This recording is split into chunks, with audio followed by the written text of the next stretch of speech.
going to get my script.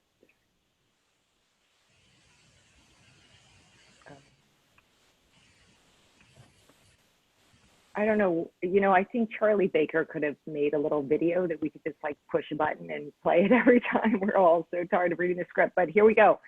As a preliminary matter, this is Hillary Hedges Rayport, the chair of the Nantucket Historical Commission. Permit me to confirm that all members and persons anticipated on the agenda are present and can hear me. Today we have Mickey, you can hear me? Here. Yep. Clement? Yes, I hear you. Tom? Here. Angus? Here. David? We heard from David earlier. Great. And we have a guest, Betsy Tyler.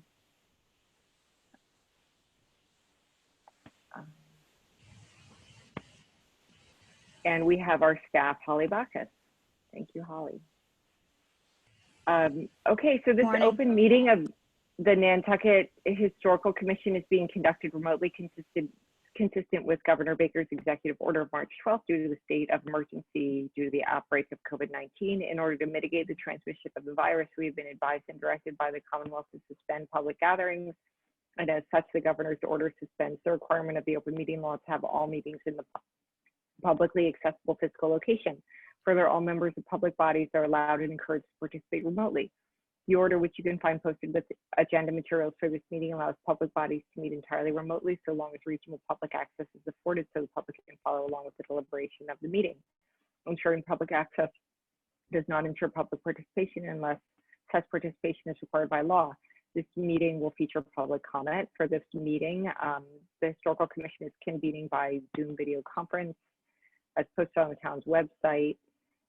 There's a link on the agenda and in the packet, so anybody from the public can join. The meeting is being recorded. All attendees are participating by video conference. Accordingly, please be aware that other folks may be able to see you. Take care not to screen share your computer. Anything that you broadcast may be captured by the recording. All supporting materials have been provided. Members of the body are available on the town's website unless otherwise noted. The public is encouraged to follow along using the posted agenda unless I note otherwise. We're turning to the first item on the agenda. Before we do so, permit me to cover some ground rules. I will introduce each speaker. After they conclude their remarks, the chair will go down the line of members, inviting each to provide any comment, questions, or motions. Please hold until your name is called. Further, please remember to mute your phone or computer when you're not speaking. Please remember to speak clearly and in a way that helps generate accurate minutes. For any response, please wait until I yield the floor to you and state your name before speaking. If members wish to engage in a conversation with other members, please do so through the chair, taking care to identify yourself. After members have spoken, the chair will forward public comment to those members of the public who joined via Zoom. Members of the public who wish to speak must state their names and be acknowledged and speak through the chair. And all of votes will be taken by roll call. Okay. And we have Susan and Georgia have joined the meeting. Hi, can you guys hear me? Yeah. And we have Mary here as the guest. Hi, Mary. Okay, so the first item on the agenda is to establish a quorum. We do have a quorum. We also have some minutes. So we have minutes of the meeting from September 25th. And we also have minutes from October 2nd, which were distributed last night. I hope you've all had a chance to look at that. Could I ask for a motion to approve? Well, could I ask if there are any modifications to any of the minutes? Seeing none, could I ask for a motion to approve both sets of minutes? So I'll make a moved. motion. Second. Okay, Tom made the motion, Georgia second. Mickey? Yes. Aye, okay. Georgia? Oh, Georgia, you already seconded. Aye. Clement? Aye. Angus? Aye. Susan? Susan, are you an aye? Yes, great. And I am also an aye. Thank you. Announcements. I have a couple announcements. Last week, I was able to be present at the land bank meeting when they considered our proposal for a commemorative plaque in their Candle Street Garden by the Sea Park that abuts Angola Street.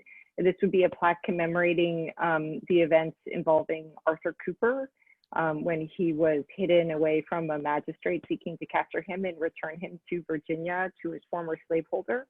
And the proposal for the plaque, which would be a bronze plaque mounted on a boulder, was very well received by the land bank. And they gave Jesse Bell the authority to go ahead and work out with us and with the donor of the plaque, who's an individual who lives on Angola Street, the location and the details.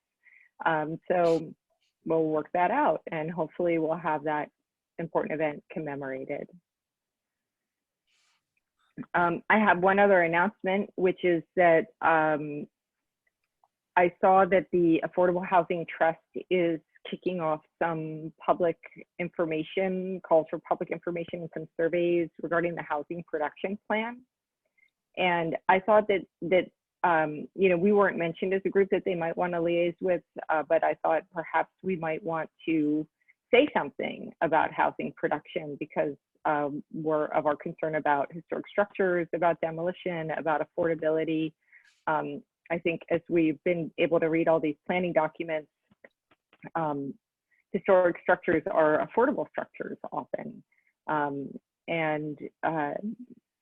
So I don't know, I just wanted to throw that out there. It was something I observed, and I wondered if there was anybody who was interested in that and might know the people on the Affordable Housing Trust well and might want to reach out to them about that.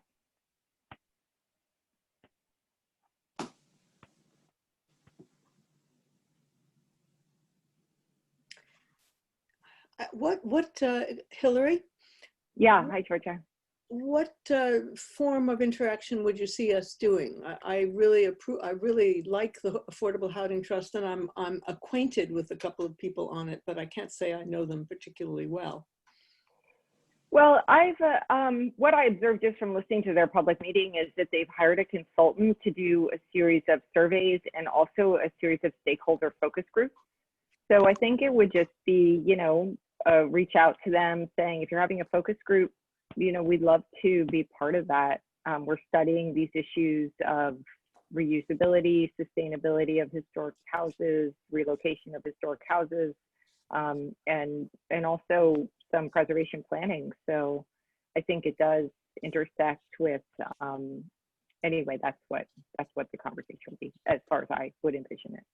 Well, do you envision some kind of a formal liaison, or what are you thinking? No, I think it would be up to them. I mean, I think we just want to raise their hand and say, hey, you're talking to the community. We have something to say. We'd love to talk. And I don't know where we go from there. Well, I'd be happy to be that person to make that contact if you like. Oh, good. Okay, Susan had something she wanted to say too. Well, I was just going to say I would be happy to reach out, but I don't know anybody. I don't know that I know anybody on the board. I haven't looked at it recently to see who's actually sitting on it. But I would, you know, if Georgia is willing to do it, that's fine with me. My interest really comes partially as a business owner as well for affordable housing. But, and so, you know, maybe both of us for different, for different meetings that they might hold. Okay, well, maybe both of you could reach out. I mean, I know they especially want to talk to people who are living on Nantucket year round and have different perspectives. So I think you, even if you weren't on the historical commission, you both would have ample information to offer them. Right, I would like to do that. That's great. I'd like to work with Susan. Yes, Georgia, okay. That'd be great. Great.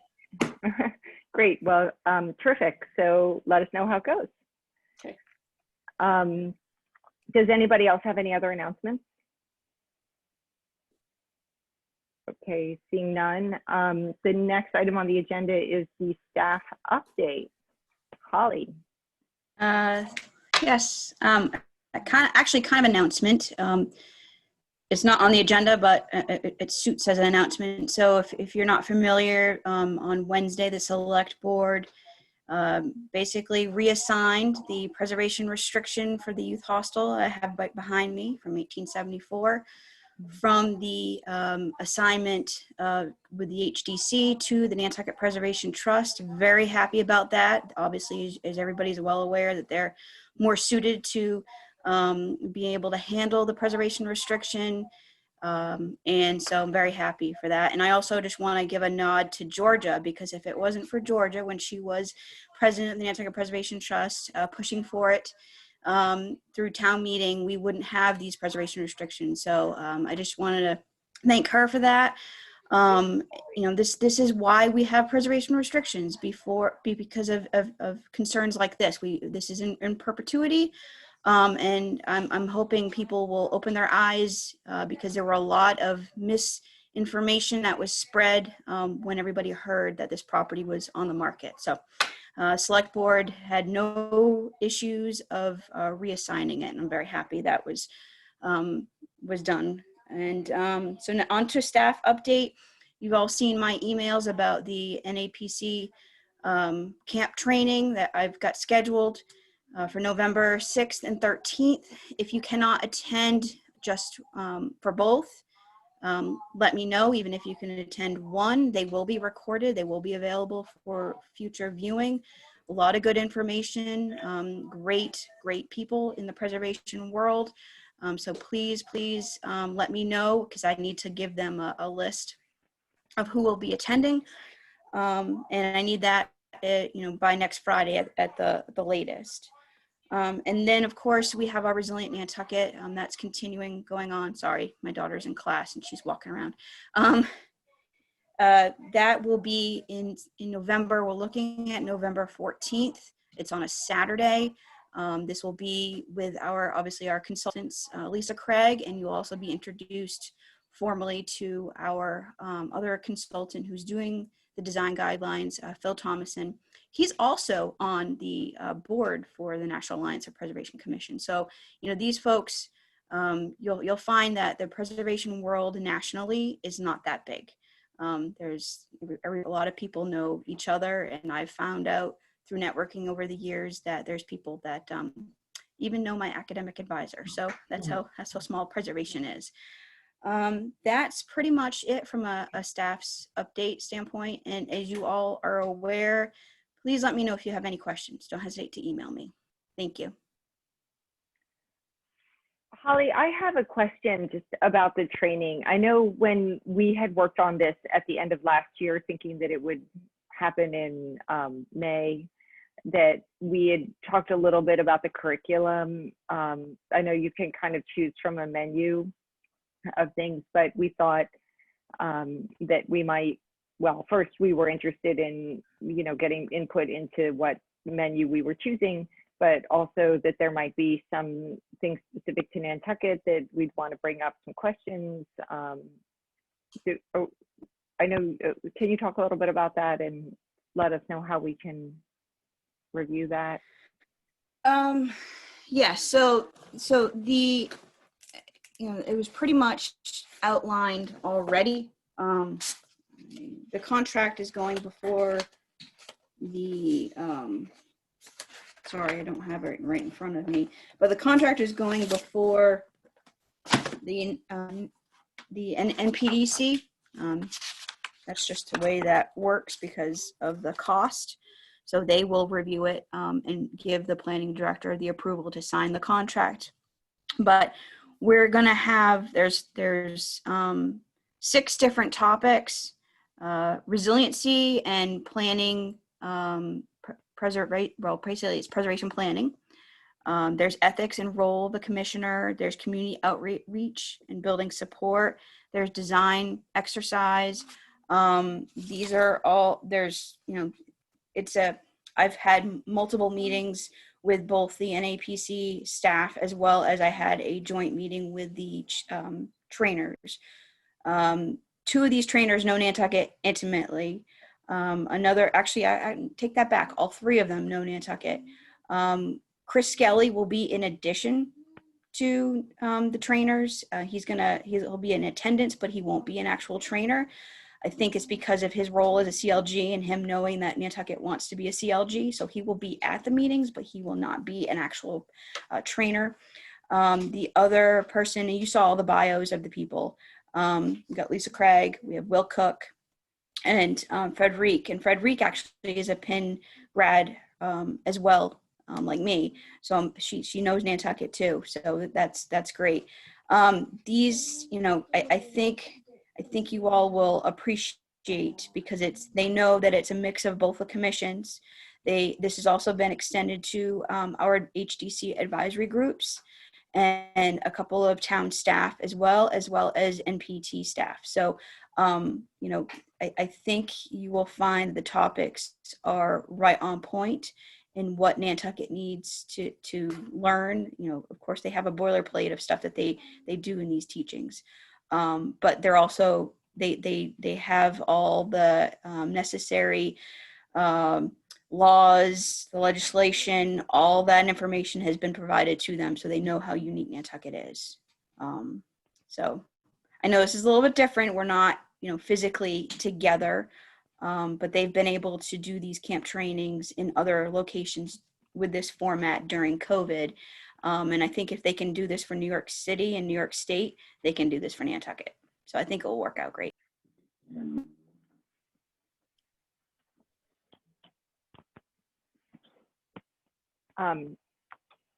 Okay, well, I'm sure it's going to be terrific. I was just wondering if, Holly, maybe you could circulate the lineup. Could you circulate the lineup, and if people had additions, questions, you could be sure to have a chance to influence it. Yes, or make requests. I can send the agenda. I can send the agenda. As a matter of fact, it was a draft, but I had an email earlier this week with the NAPC finalizing the agenda. So as soon as it's finalized, I will send it out to everybody. Okay. Well, right. Okay, that would be great. Thank you, Holly.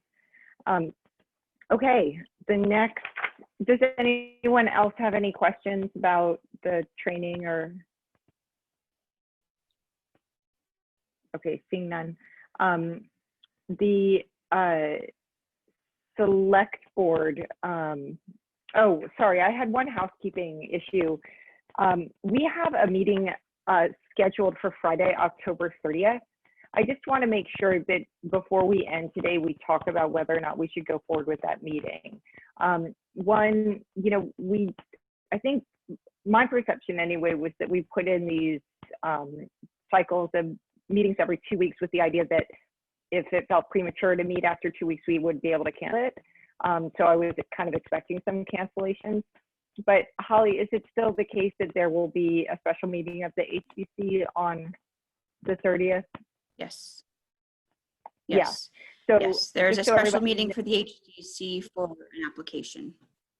Sorry. Yeah, and that's to discuss one or two buildings. I believe it's for one, or 5 they gonna South Water discuss? Street. Okay. I believe it's for 5 South so Water there Street, might- yes. Okay, thank you. So there might be some people, well, certainly Holly has to attend that meeting. So we have the issue of, we would have to go to Erica ask if we could host a meeting on our own, which we haven't done yet. So that's an unknown.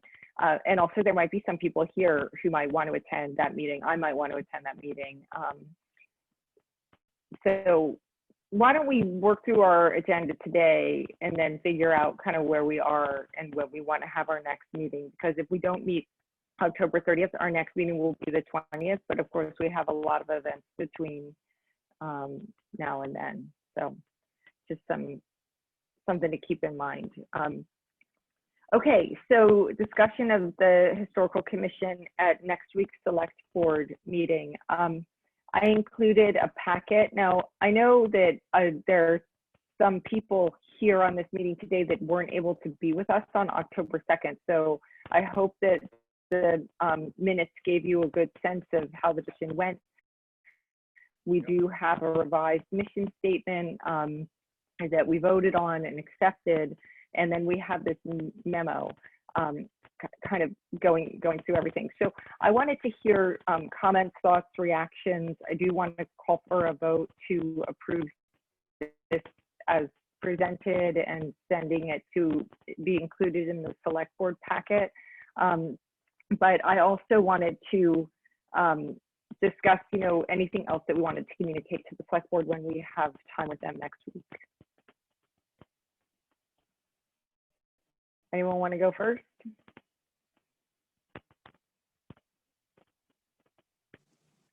Well, Hillary, it's Clement. I was not able to come to the October 2nd, but I read the minutes, read through the packets, and I approve of the presentation to the select board.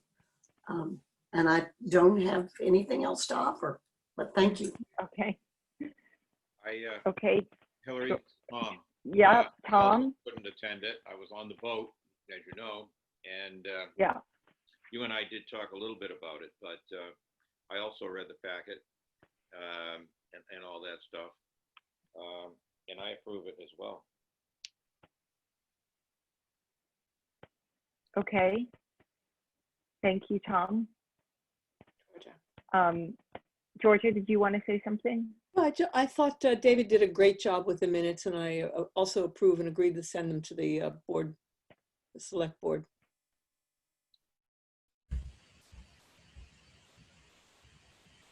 Thank you, George. Okay.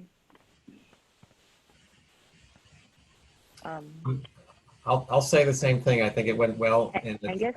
it's a good comment on it.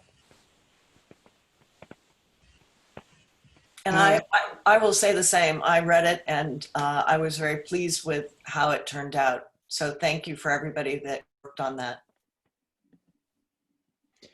I'd just like to thank David for pulling the minutes together. That was a lot to cover, and it was covered well. And I approve of all of it moving forward and getting presented.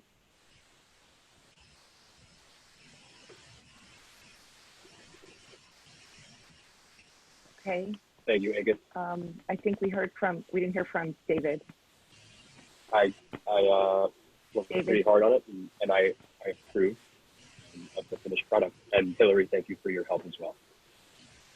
Yeah, it was hard because we did feel like the minutes had to really reflect what everybody had said in the breadth of participation, and also what Ken and Dawn had said. So the minutes are pretty detailed, but I hope it'll help the select board understand, and also Anne, because he wasn't able to join us in the meeting. Hi, Don. Welcome. Holly, did you have any comments about this memo, what we're presenting?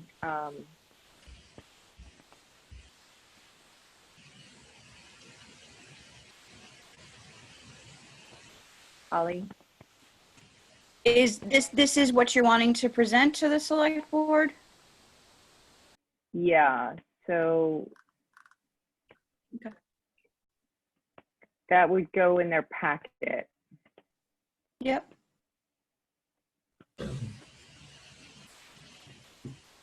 No, I think this is good. Yep. Holly, have you been able to hear from Ray, or have you had time to ask Ray if he can join the meeting next Wednesday? No. They didn't have an HDC meeting this week due to the holiday and other scheduling of other regulatory board meetings.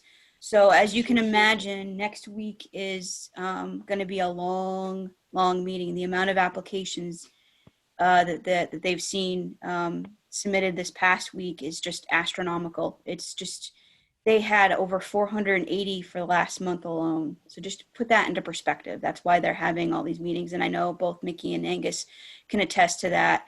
And Clement for being on the advisory board meeting. So I have not had a chance, but I think, I need to reach out to Ray to see if he's got some time to discuss prior to. And then when they do have overflow of items that don't get reviewed.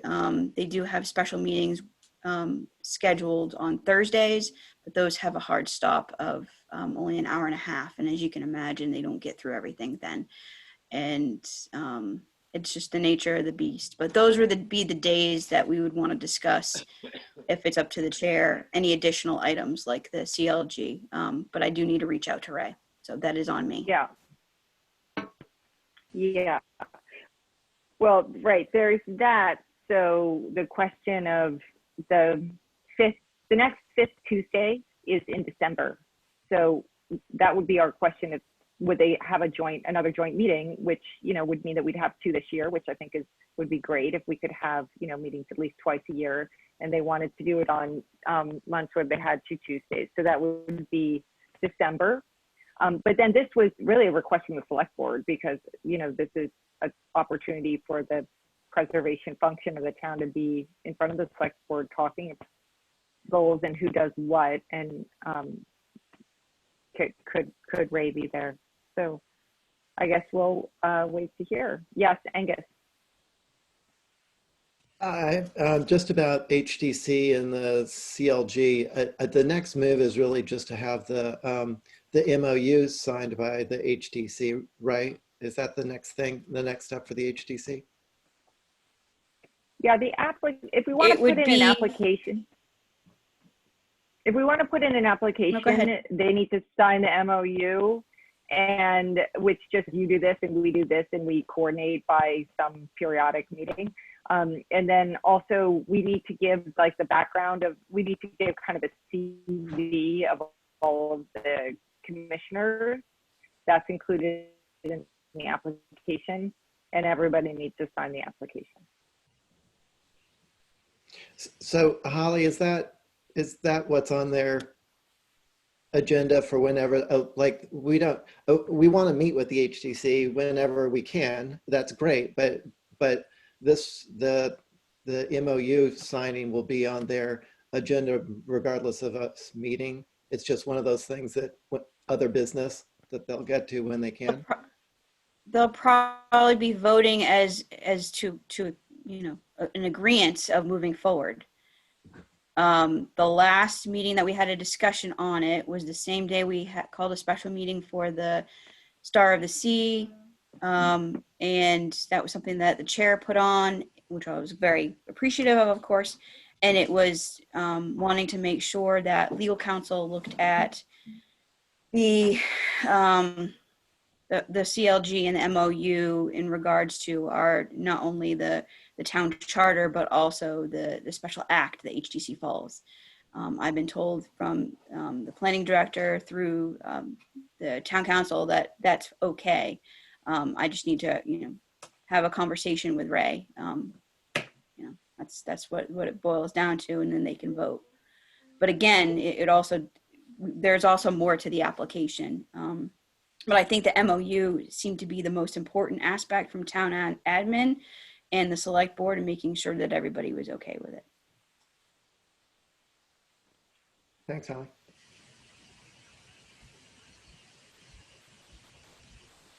Okay, so could I have a motion to approve these materials to forward to the select board for publication in their packet for next Wednesday?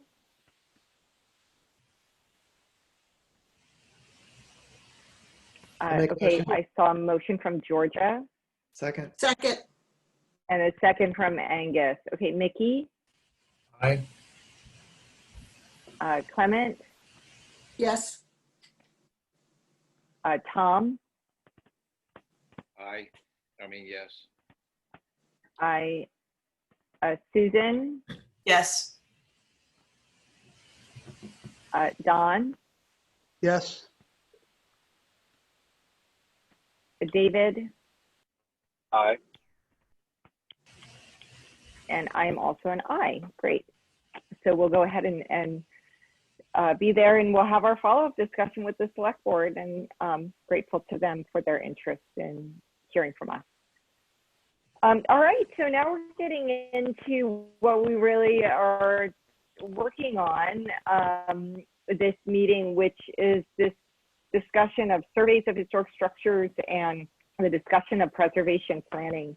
So, I was thinking about how to structure this discussion and how really what I was hoping to accomplish, that, you know, we could look back at the end of this time together today and think, okay, this is what we've really done.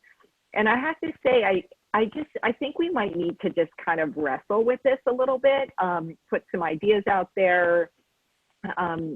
We have talked about surveys. We've actually made, I think, a lot of progress in our thinking collectively about what Nantucket needs in terms of surveys. You know, as you recall, we started out thinking, well, maybe we could get the applicants to do the historical survey, or maybe we could have like a citizen science, you know, volunteer effort from surveys. And we've landed in a place where we've decided these surveys are really necessary.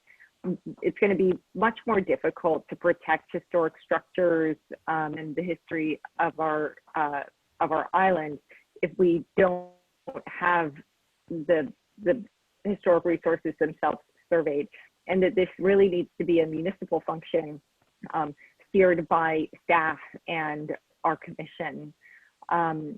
So I think that's a very good place to land on the surveys. Now the question is coming up with just sticking on the survey plan, how we're going to get it done, how we're going to tee it up. And I don't know if people wanted to start off, if some folks had organized some thoughts about that, or if Holly wanted to comment on the grant process. I see Holly's hand going up. Holly, go ahead.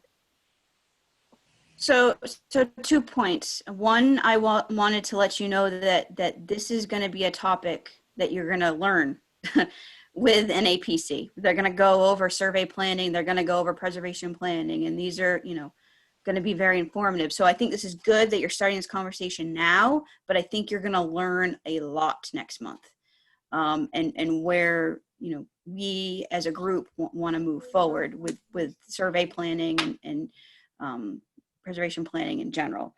As far as the survey planning grant, the deadline is November 16th. I've taken a look at it. There's some other things I need to look into. Our recognizance survey, I think is how you say it, was done in 1984, I believe, by MHC. Same time that HDC had some of those individual surveys done. Obviously, that is outdated, needs to be redone too. So they do look into the fact that, where is it in here? They do look at the fact that, you know, if you have commissions or locations that don't have an updated survey, that's good. That's favorable for the funding. There's actually an aspect in here that's only for CLGs, but I think that's obviously something we can look forward to down the road when we become CLG. The fact that this funding is available to non-CLGs is a plus in our favor this year. The community-wide survey grant, I think, would be the best bet. Of course, at the end of the day, you know, they're looking at, it's a reimbursable grant at 50%. So that's something that, you know, I would need to get some clarity from the town on, because, you know, we got to have matching funding. So that's just something to look into. But, you know, from a survey view, maybe a windshield survey is a good way to say it.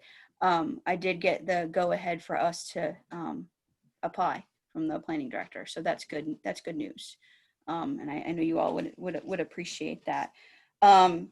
If you all have not gone on to MHC's website to take a look at the state's preservation plan, I highly recommend it. There's some aspects in there, you know, I've always said this as a planner.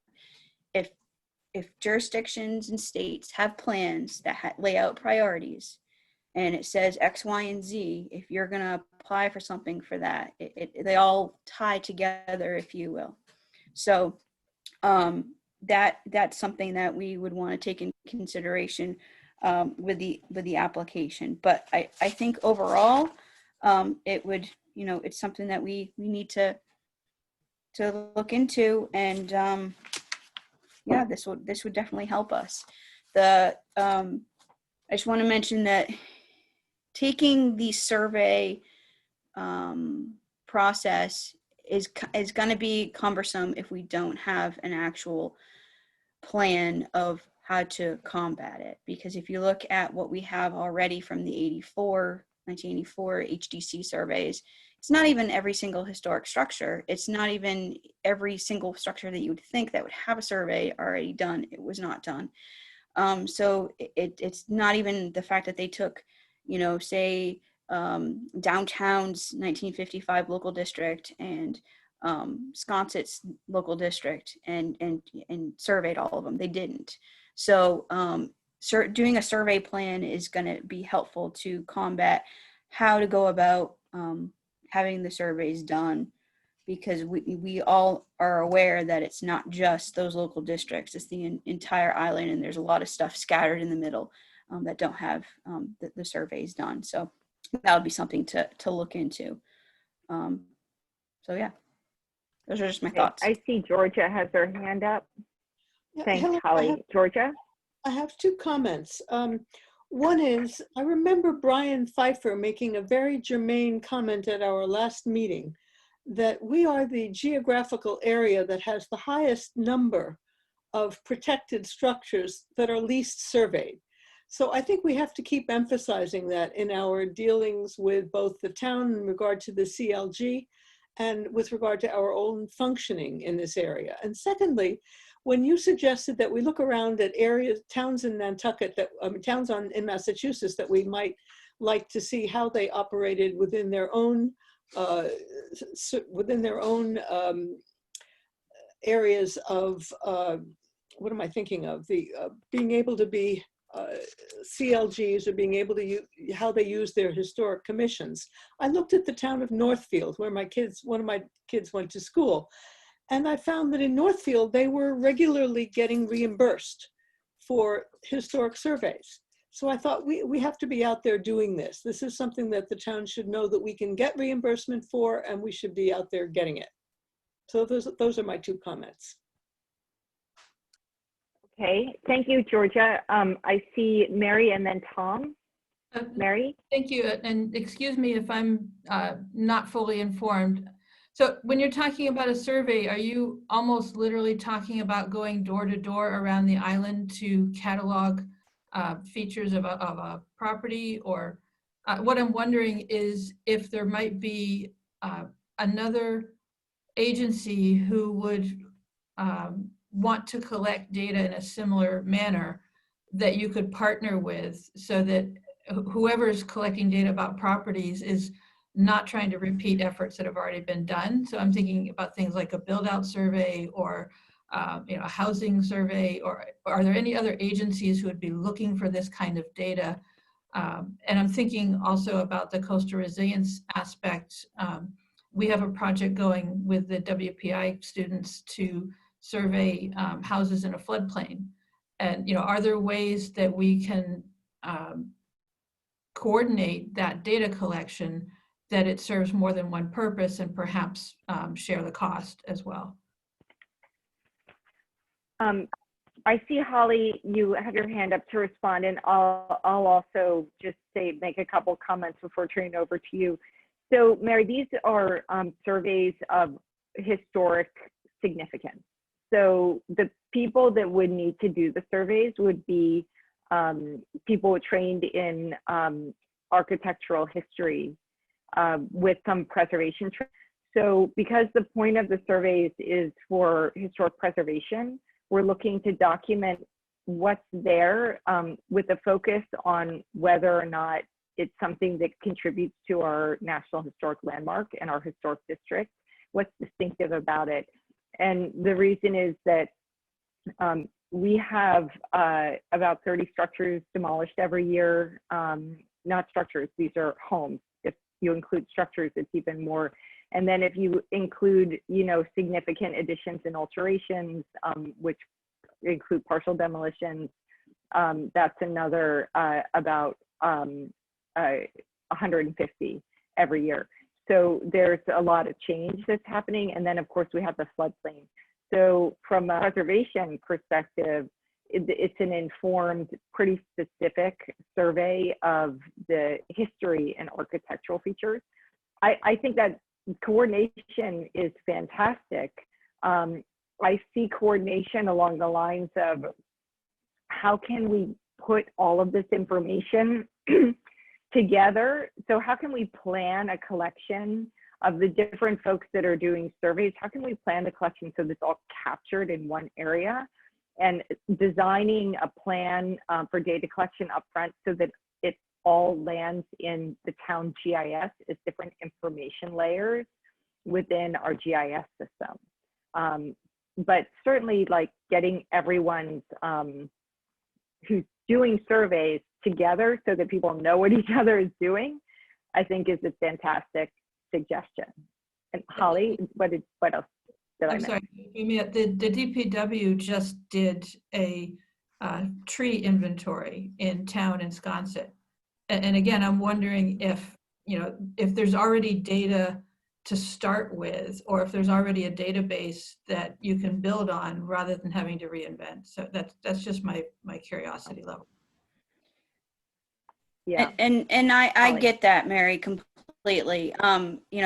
This would have to go through procurement, and I know you're familiar with procurement, so it would have to be very prescriptive on what the consultant would be doing. And of course, these are going to be consultants that's what they do across the Commonwealth and probably other states. But at the end of the day, yes, it's for the architectural features of these structures. So this would be something that would go into a database. I can tell you that MACRIS right now, the Massachusetts Historical's repository, if you will, of all the surveys and Form Bs, it has a GIS layer, and they just, thank God, updated it this past year because it was not user-friendly. It's a little more user-friendly now. But even that, not everything that's been done over the years is actually included. I've found some inaccuracies. But it would be through the whole procurement process whenever we do apply for funding. Thank you, Tom. Oh, you're muted. You're muted. Kind of forgotten what I was going to say, but I'll give it a try. So, Mary, but so forgive me if you already know this, but the surveys that we've had done so far have been partially done by graduate and undergraduate historic architectural students, is kind of the workforce that they've used, as well as headed up by Brian and some other professionals. And so that's what they do when they go street to street and kind of door to door, if you will. And just as an aside, I was going to write this down and copy it so I could read it to everybody, but in that all that reading that Hillary assigned to us, she could have asked us to read War and Peace, and it would have been less pages.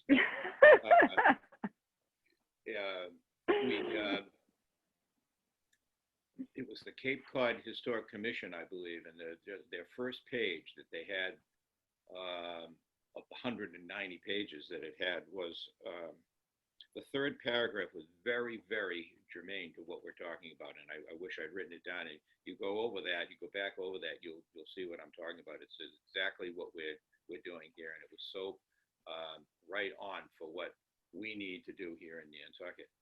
And in some things that I've had to do in town, I know for a fact, I've checked with Chris Skelly at the Mass Historical Commission, that once a historic building, as many of us know, is moved or altered in any way, it loses its a lot of its protection.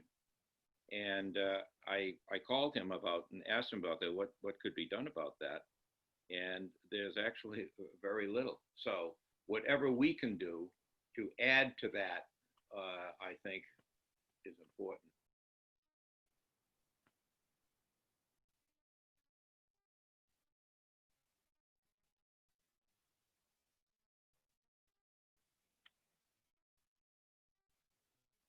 I'm just, Tom, I'm just sharing my screen.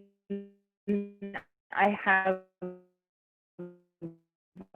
up here, you referred to the St. Augustine I'm having trouble plan, hearing you, Hillary. right? You're breaking up bad.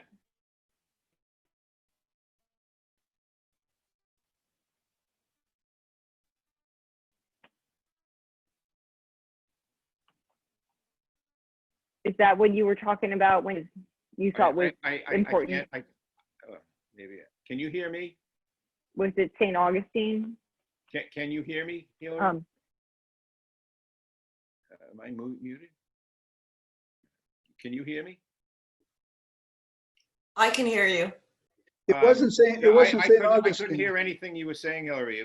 For some reason, you were breaking up. You're frozen, Hillary. Yeah, you're Yep. frozen Yeah, now. she's frozen. But you, Tom, that was Cape Cod, right? Not St. Yeah. Augustine, but Cape Yeah, Cod. Can you hear me? I Hi. was going to get into that once we can talk to her again, but yeah, it was Cape Cod. Are you back, Hillary? No. Okay. Can you hear me now? I can hear you guys. You were frozen and I couldn't hear you. Yeah, sorry. So tired of this Zoom thing. It was Okay, Cape well, Cod. It was Cape Cod, not St. Augustine. Okay, thank you. Yeah, I thought the different plans were, it was just eye-opening to see what different communities are thinking about and the different tools that are available to Nantucket, how we can think about preservation, different approaches. The preservation plans weren't so much about surveying. And Tom, I also just wanted to note your point about relocating structures. And this came up also in the Rescuing History, about how when you relocate a structure, you do degrade the historic integrity of the site, which of course doesn't mean that we can't, relocate structures, but this is part of why we're surveying. Okay, so we're also surveying open space and thinking about how the open space of a piece of property might contribute to the historic integrity. Yes, Susan. Am I muted? No. No, we hear you. Great, thank you. I just had a couple of thoughts reading through all these, which was, they were great. Thank you for kind of listing them so we could make it easy to do, even though it was long. First of all, I just want to clarify, because I don't think we're using the term archaeology properly. And I want people to keep in mind that archaeology just refers to anything that is below the surface. So this includes historic and prehistoric, and any type of use, whether it might have been just agricultural, whether it is underwater, so that our harbors could also be preserved sites. I think we have not paid a lot of attention to the historic natures of our harbors and how they've been used, how they've changed over time. So that's the primary thing, is to remember that the archaeological component does not mean it's all prehistoric.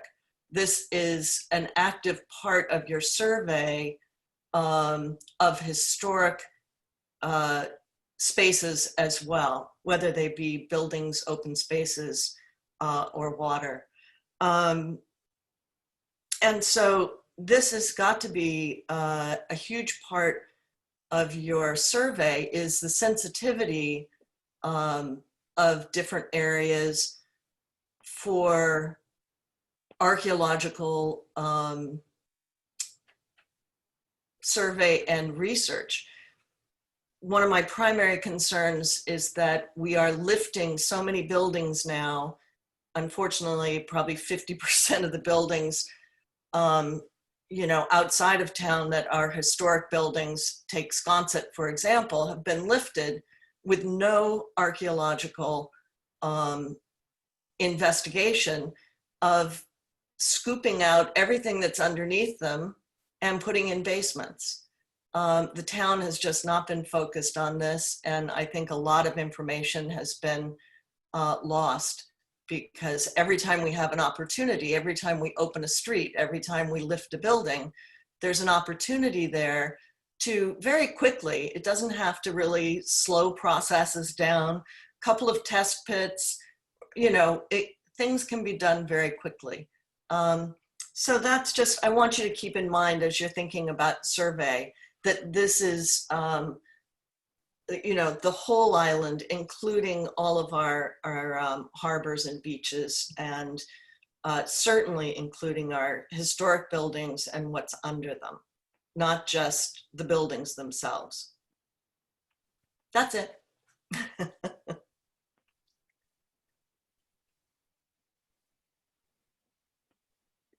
Thank you, Susan. And I noticed that archaeology figured quite largely in the St. Augustine plan, and that they were quite proud that they had staff archaeologists and felt that they were unusual. I'm sure they are unusual in that way. It's that was what really came up for me. Yeah, this is kind of an aside, but one of the things that I wanted to ask for a future meeting when we think about work for future meetings, that we might set aside a meeting, Susan, where, we could do some advanced work to maybe identify some speakers and maybe have a meeting where we just talk about archaeology. Certainly. So Hillary, just I just think if we, Don. Yeah, so we've been talking now about surveys for 3 or 4 meetings. So what is our plan? Do we have a date to say we want to get funding by X? We'll start surveying what districts by Y. We'll hire the people. We don't have a plan. So what I'm thinking of is, can we put a structure together that says this is our best plan? And maybe Holly does, because she's raising her hand, so maybe we do. But I mean, we talked about it. Now's the time to say, okay, by this date, we need to do X, Y, and Z, or else we'll continue to talk about it and not make much progress against it. My perspective, I may be off base, but just a perspective.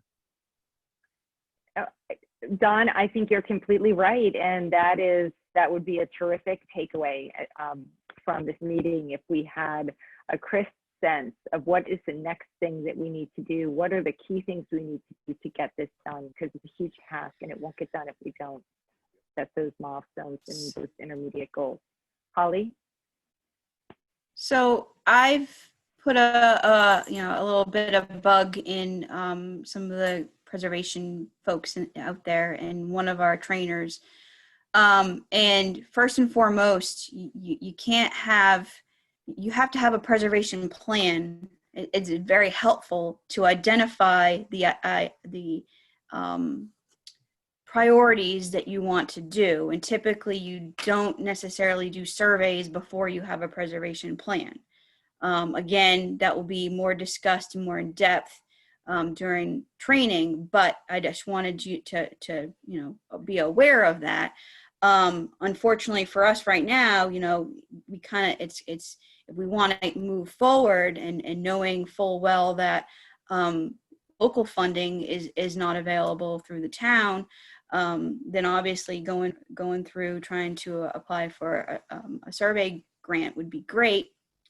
It's almost a cart before the horse, but a preservation plan outlines all those priorities. And I just stress the fact that, we do need to have, the overall preservation plan aside, we do need to figure out where our survey priorities are, because of the fact that we are this NHL, the entire island and our sister islands. take into effect that the surveys that were done in 84 were just within the local 1955 historic districts. And again, like I said, it's not a comprehensive survey that was done. So looking at what the state has already done in that recognizance survey, looking at what we did in the 80s, and taking back the layers and seeing what needs to be done. You know, it's going to be a little, I think, time consuming and trying to figure out exactly what the best process is. But I think we may be able to figure that out when we do have this training and follow-ups, because these folks are going to, I think, be able to kind of open our eyes and maybe make it so it's a little more digestible, if you will, on the proper path of achieving it. Maybe not applying for the funding now is not a good idea, but it wouldn't hurt. But again, having a plan outlining those priorities that's how planning works in general, not just preservation. Couldn't we run a dual path? Tom? Oh, I'm sorry. Sorry, Don, it's just that Tom had his hand up. I wholeheartedly agree with Don and his suggestion, and I thought we were going to really work on that actually at this meeting and the next. Yes. But I think we've got a lot. We've got big appetites here, and we've got a lot on our plate. And I think that the funding thing, I thought that's one of the reasons why we were looking into becoming a CLG, to get funds to do surveys and hire people and stuff like that. And maybe I'm speaking a little too soon until we get to the NACP stuff, and we kind of learn a little bit more on how to do that. But I'm a little anxious to get going with that myself, just like I hear everybody else. Yeah, Tom, I agree. I think one thing that we just don't want to miss is we do have some deadlines. So we have this deadline that Holly mentioned of November 13th, I believe you said it was, Holly, to put in a grant to get some money for surveys. And November what? What do we? November 16th. 13. November 16th. Oh, 16. Okay. 16th. Yes. November 16th. Thank you. Okay. So do we have what we need, Holly, for you to prepare this grant? And what support can we give you? How can we help? What do you need to get this grant done? Because we don't want to miss that deadline, or we'll have to wait another year. Right. So I just want and I can email this to everybody if you have not seen this already. This came out from MHC and they pushed it out pretty good. But there's eligible projects that will be funding priorities in fiscal year 2021 through MHC. First and foremost, all projects must be consistent with the objectives in the Massachusetts State Historic Preservation Plan 2018 to 2022. That was the plan that I referenced. I would highly recommend taking a look at. It stresses the need for identification, evaluation, and protection of the state's cultural resources. So the following projects are types considered eligible for funding. There's community-wide or targeted inventories of historic, archaeological, landscaped or archaeological resources, architectural, or planning preliminary survey projects to prepare for such inventories. Now, that I think is first and foremost for us. There's also National Register preparation. That's down the road, not in my opinion. There's also other planning projects that are relating to the identification, evaluation, and protection of National Register eligible resources. And then, of course, there's the component that only CLGs are allowed to have, which are further studies. So it's a survey and planning matching grant. Again, that's something to understand. They're 50% matching reimbursable grants. So the local share is 50%, and the grant recipient must have sufficient funds available to cover the entire cost of the project prior to reimbursement. match, which And is very ha- typical. do we I have to handled that make with a HMP. budget? That was a Do we have to make reimbursable a grant. budget request or something for this 50%? So if we put in a grant, I don't know what the grant amounts are, but I mean, I'm seeing typically like 35, 40,000. Say we write a grant for $35,000. Do we have to today be asking for 35,000 in the budget, or we won't get the grant? I need to find that out on how that's going to work. See, we are eligible through the fact that we are a local historical commission under MGL. We are a historic district commission, and we are our own regional planning authority. So I do not know that aspect as far as what's available. I wasn't involved in the beginning phases of receiving the FEMA grant with the HMP. So I'm not privy to that process, but I would have to find that out. However, grant requests should be for no less than $7,500 for a minimum total project cost of $15,000. However, community-wide or target survey grant requests should be for no less than $12,500 for a minimum total project cost of $25,000. So again, this is why, we kind of need to look at obviously we're going to outline if we ever do a preservation plan, which I recommend that, this would be a priority in the preservation plan, but figuring out what are we doing? What is our priority? So again, it goes back to doing a preliminary survey of, are we going to go to those, we're going to take a look at our local historic district, okay? That's outlined from 1955 when it was approved, and say, okay, within this local historic district, say I'm looking at downtown, out of all of these historic structures, which ones received a survey, which one actually had either through the 1989 HDC survey that was done, or say it had received a preservation restriction. So there's a Form B that was done through that process, which take out those aside, and then which ones were not done. Again, these are some priorities we need to think about on how are we actually going to grapple. This is not just an easy process. And yes, your input in that is going to be imperative, because that's going to be in the not only the application for the funding, but also through the process on how that can solve. So it's all important. How do we want to grasp the whole, bring down the layers and say, okay, how do we achieve that? So. Yeah. Holly, I don't think we're going to have a problem coming up with, stuff to do and how to do it. But I want to make sure that, right now the priority is to make sure that we have a grant application in there. It's like a preliminary application by November 16th, because that is going to be here before we know it. Tom, did you have something that you wanted to say? Yeah, I was going to say, I would, not to muddy the water here any more than it already is, I would, if you want to do some kind of a little subcommittee to look into that, and maybe help Holly, if Dawn wants to join me, I'd be glad to do that. And the three of us, work on it and get back to the board so we're ready before the 13th. If he's got the time. The 16th, yeah. Yeah, I'd be glad to help. Don, what do Holly you have needs for the grant. I wrote down like 6 steps for us to move forward. One is obviously get ready for and submit the grant. And then underneath that is potentially go to the select board, because we may need funding that they need to commit to, because 50% of it has to be supported by them.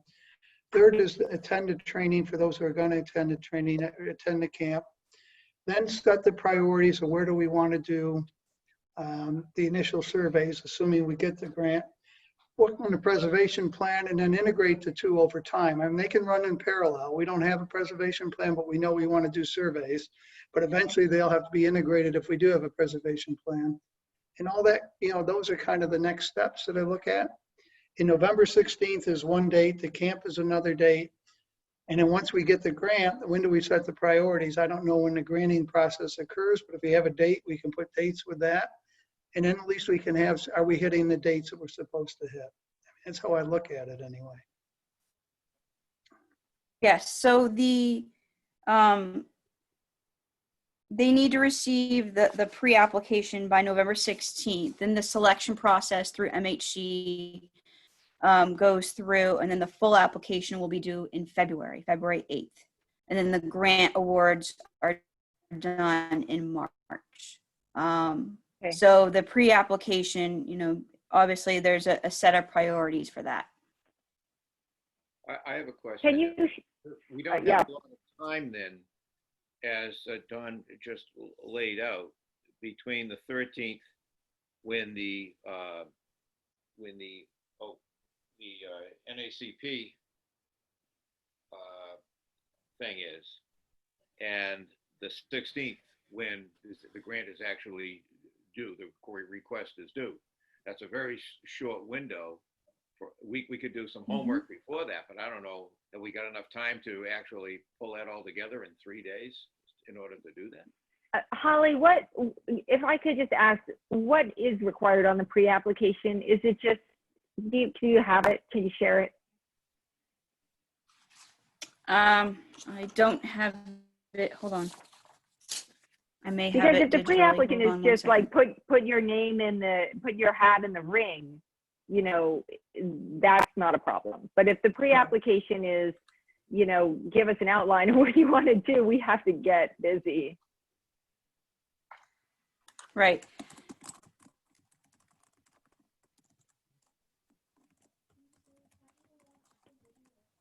Well, while Holly's looking for that, just a question. Basically the, Go ahead. go ahead. I'll say, Go ahead, Don. as you're looking for that, I think one of the other steps that I missed was say, identify the, hire the people, identify the resource that's going to do the actual surveys. Either we're going to have to hire somebody or do somebody, or we should identify those resources with the money that we get in the grant. So that's another step that needs to be. Yeah, and the other thing to keep in mind is that, I'm sorry, the other thing to keep in mind is that we have, you know, the Preservation Trust, the Sconset Trust, the Preservation Institute Nantucket, who are also have surveys as a priority, and communicating with them, because that might give us a leg up or some additional resources. Tom? I'm sorry, I didn't interrupt. I just think that, you know, Brian Pfeiffer, whether we hire him or not, would be an excellent source to at least go to for that information. Yes. Anyway. As to And the other thing is we're in a really strong position as far as the preservation plan and other information, because even though our surveys are super out of date, our NHL document is very up to date. In the preservation world, it's pretty up to date. And we have that list of structures which were labeled contributing or not contributing. And that was done largely through a windshield, what's called a windshield survey, where they drive by, and you can't really take that as final information, but it's a great starting point. So that's all work that we don't have to do because it's already been done. The periods of importance, the areas of importance, and a list of a very long list. I don't know how many structures are on that list, but it's like 4,000 or something of buildings, with a preliminary, at least, finding of if it could be contributing or not. So Holly, you're wanting to show us something here. Yes, this is the actual information about the grant process. So this is the eligible grants that will be funded for the fiscal year 2021 that I mentioned, the community-wide and target inventories. do we have that? And then down.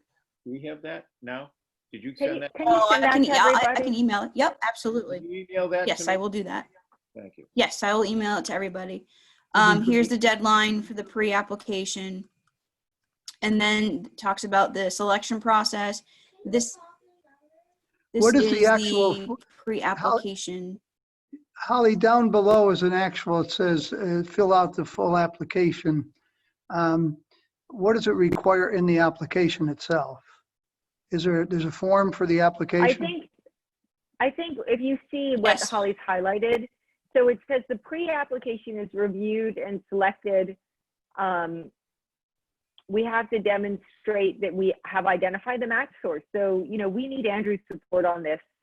If he's saying that he can't find any money for us, then I don't, you know, I guess we'll have to ask the state if we can use private funding to match this and then figure out how to source that.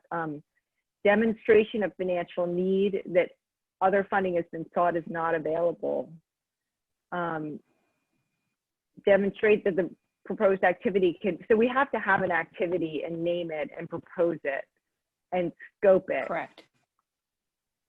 I Correct. think we can do that. I think we can do that before the 16th. But the matching funds are out of our hands because we don't have a budget. But this is Okay, what I and want to then let you there's- use. Yeah. Go ahead, See, Holly, sorry.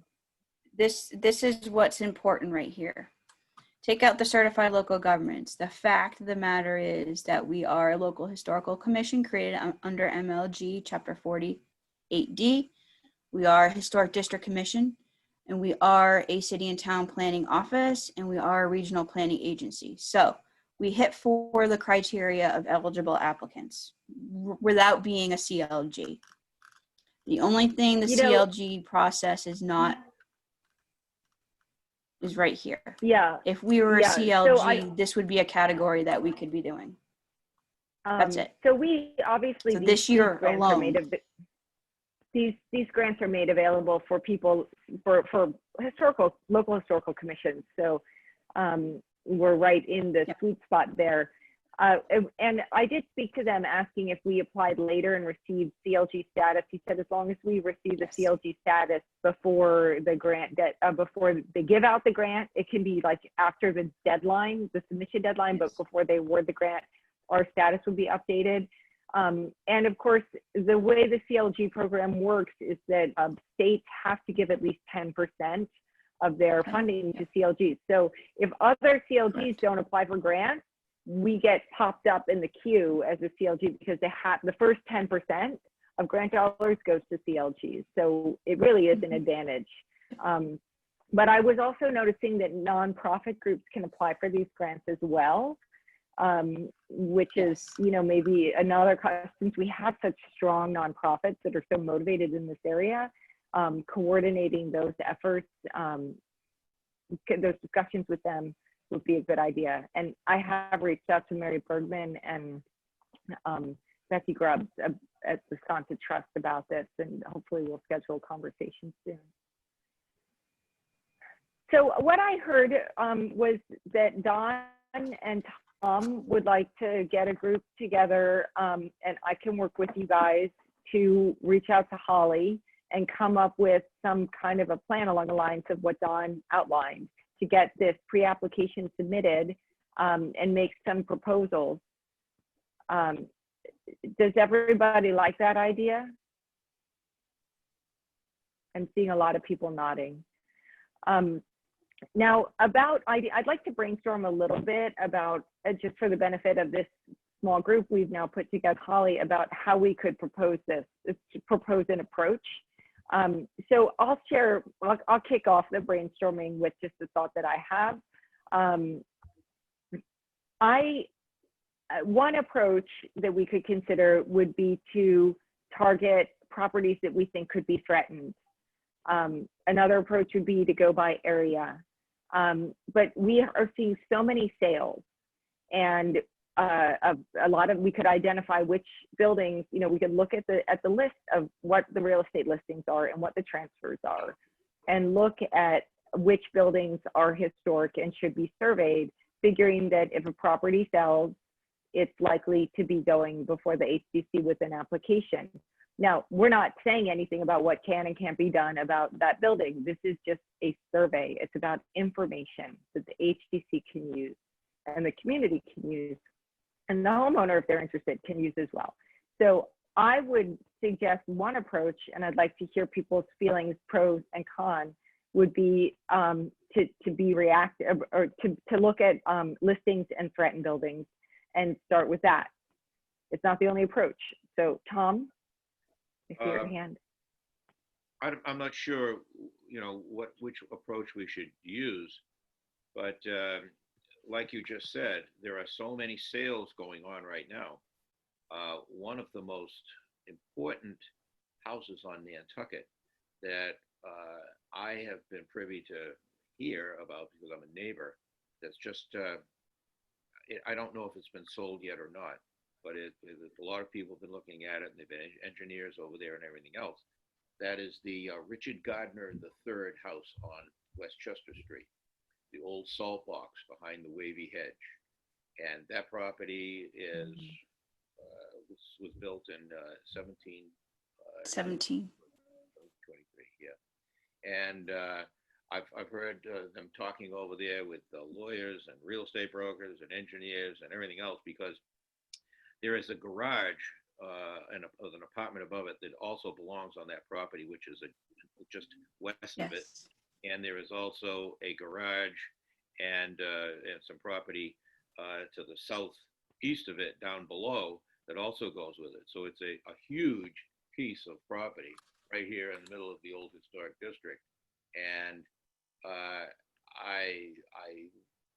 not going to say that now, but I think. I actually, Tom, can I just interject? I just want to be really careful that we're not talking about a specific property in depth or making a decision about a specific property that wasn't on our agenda. Right. So that being said, I think generally, without mentioning the property, of a property that's for sale that maybe we should think about surveying. Is that what you're saying? Yes. Sorry, Tom. I just don't want to get a call. I do. On that note, No, that was smart, Hillary. But I believe that particular piece of property has a preservation restriction and has been detailed, inventoried and all that, because I remember being involved with that when I was with Pat Butler with the Nantucket Preservation Trust way back in the day. So I believe that one, it should be off your list. Regardless, if there's people that are taking a look at it, if it's on the market, then let's hope, like the property behind me, that people have the foresight and understand, what is recorded on the deed is going to be shown, and it's buyer beware. You're buying a historic property. Flying around the lily pond. I mean, it's pretty serious. Right, but Well, I'm pretty sorry, sure what, that Tom? property has one. Well, I think, so the question was, do we want to kick off or structure some kind of approach to surveying that would be based on market movement? And if we do, we don't have infinite resources. So if we do that, what aren't we doing? What do we lose by doing that as opposed to more of a neighborhood-based approach? I personally like my approach, just because, and I get it. I understand that there Sorry, are, what is your, looking at the market. what's your approach? My Holly? approach would my approach would be to look at what has been surveyed already and look at what has not been surveyed within the local historic districts, and, So and geographic separating them approach. that way. Correct. Yes. I agree with Holly. Yeah, I do too. All right. So I- preference is to look at at neighborhoods and see what hasn't been surveyed. Is that I what I'm agree. hearing? Yeah, I agree with Holly. Georgia agrees with that. Okay, Mickey, did you have your hand up? I did. I just wanted to say that I like your idea about the market-based approach. I just worry that the timing is going to be difficult. Once something hits the market, it's gone, and they've already started doing planning. We may miss the opportunity to do the survey by that time it's already sold. Okay, Angus? Hillary, I agree that the things that are going on the market are the highest priority to make sure we've got a survey. Mickey has a good point about the timing. It's like the houses that are getting demolished or moved. You really have to have your land waiting and like know about the process. unfortunately, in this market, people are already going to the HDC with plans of major changes before they've even bought the property. So to try to get ahead of that is challenging. So I think unless we can figure out the timing of that, it makes sense to do the infill, as Holly suggests, of what we haven't surveyed in the cores to get those sooner than later.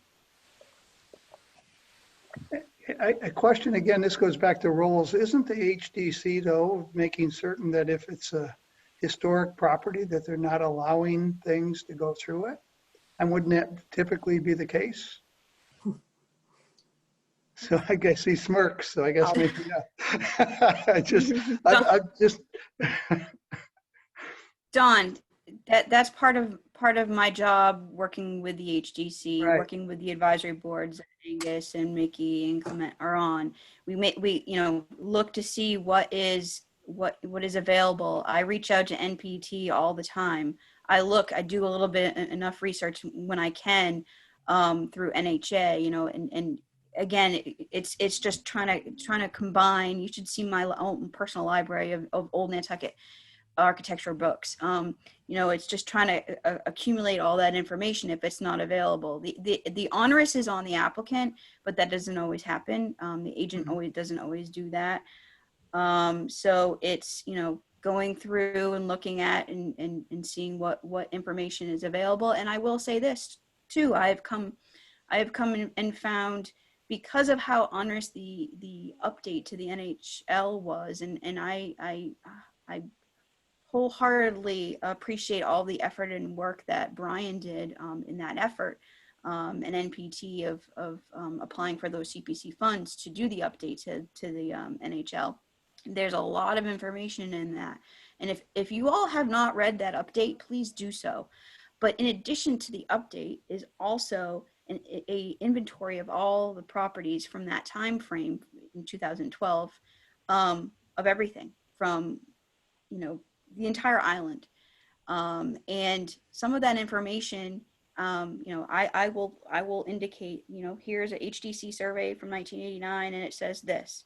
Here's an NHL information and it says that. But I have found it where the NHL information is not 100% correct.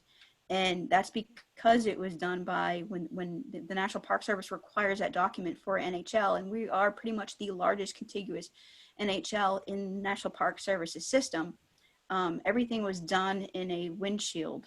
If there wasn't already documents done, it was done in a windshield. So there have been some inaccuracies that I have noted on the side because, I think that's important. I also, I've also been, I just want you all to know, we do have that document available on the town's website. Thank you to Hillary for doing that. But I have been contacted by property owners that have told me, hey, that information is incorrect. So there's a disclaimer that I'm working on to put on the website to say, hey, look, you may have more information that wasn't readily available when we had the update done. No fret. We've notated that. Don't take it literal. There may be some information of properties that are not 100% accurate, and I think that people need to be aware of that. Again, it's all what's available, and trying to take the fact that the island is an entire NHL, that in itself has more value than people understand, I think. Again, it goes back to looking at the law. And on that note, the National Historic Preservation Act was signed into law in 1966 yesterday. So just to give you a little history lesson on that. Sorry, I keep up to date on that kind of stuff. So Holly, I think that was what you're saying is that the HDC needs information to protect these structures. And we have a bunch of information, but it's not all correct, right? Mm-hmm. So that's the whole point of the surveys. And we really hope that if we get the information, then they'll be in a better position to protect these buildings and make sure that changes to historic structures that are truly historic and contributing are, appropriate, and that we don't accidentally really change something that really is actually valuable to our culture and our community and should stay. So we have about half an hour left, and I want to talk a little bit about some of the other things, but I think what we've gone through, just to summarize, is that we want to apply for a grant. We need to get our pre-application in November 16th. Holly has some work to do in terms of liaising with the people who hold the purse about the size of the grant and the matching funds for the grant. We have a group that is Don and Tom and Hillary who are going to take a close look at what has, with Holly, at what has to go in the pre-application and put a little more shape around the survey work that we want to do for next year, and that this will take an approach of looking at neighborhoods where there's high concentrations of undocumented buildings, unsurveyed buildings. And we'll try to like chunk this whole thing out and figure out how we want to do it. And then hopefully we'll be able to talk a little bit before our training at the beginning of the month so that we can talk with this about the trainers. But we're going for putting in a pre-application November 16th and taking that approach, which is neighborhood based and based on what I'll call our survey deficit. Does that sound right? That's a good summary, Hillary. Okay. Good. So where's my agenda? Great. Okay, so moving on to the preservation planning and other communities and options for Nantucket. So surveys is actually part of the preservation plan, but as you can see, preservation planning is much larger than documenting structures, historic structures. It's about thinking how our community evolves and grows and balancing the needs of development and just living with the desire of preservation. I don't know if anybody has been able to watch any of the Select Board strategic planning sessions. I've watched the first two. I don't think the third is posted yet, but you know, preservation fits, it just struck me how much preservation fits with the strategic goals of the town. Preservation is environmentally correct. It's the right thing to do for the environment. I read some statistic equating, you know, if you just save one house from being torn down, how much waste you save. It's like 80 years worth of waste or something. I should get that right. But and preservation is also affordable housing. I personally, I think one of the reasons why we have less affordable housing, and I don't mean we have this, what's called the SHY list, which is about folks that have affordable to people who have, is it 90% of median income? Anyway, everything is done in terms of percentage of the median income in the state. And so we have low income housing, but then we're just affordable housing, you know, just housing the people who make a good salary, you know, and work hard and have good jobs, good middle-class jobs can afford, and we don't have it on Nantucket. And if you take, you know, a simple cape on a 1/4 acre and you tear it down and you replace it with 3 structures and a pool, like bingo, there goes your affordable housing. So these are all preservation planning issues that I think intersect with important strategic goals for our community. And we're getting, at some point, we're going to start a master plan. But what can this group do in terms of thinking about preservation planning and helping our community with understanding preservation planning? I'd love to hear reactions, things that people thought from looking at the readings, thought about like form-based zoning was pretty interesting to me, that some towns might adopt form-based zoning instead of use-based zoning. It takes a little bit of the burden. I see Holly shaking her head no. It looks like she's not a fan of that. I think it takes some of the burden off the HDC, but go ahead. Nantucket, people. I just wanted to mention Holly. on that from my experience as a planner outside of Nantucket, it wouldn't work here. Nantucket's too small. We don't have enough land to accommodate that. And that's just my personal opinion as a former land use planner. But yes, preservation does tie into many aspects of things. And yes, preservation is listed in the select board's strategic plan. That's why they've been a proponent of our Resilient Nantucket efforts. They had a select board member attend the Keeping History Above Water conference last year. So yes, it is in their strategic plan. The select board also through town admin and I've been involved with. We've had a sustainability discussion. We had a consultant that came in. Preservation is included in that concept. Where that goes, that's still up in the air, but sustainability and preservation go hand in hand. There's a lot of books about that.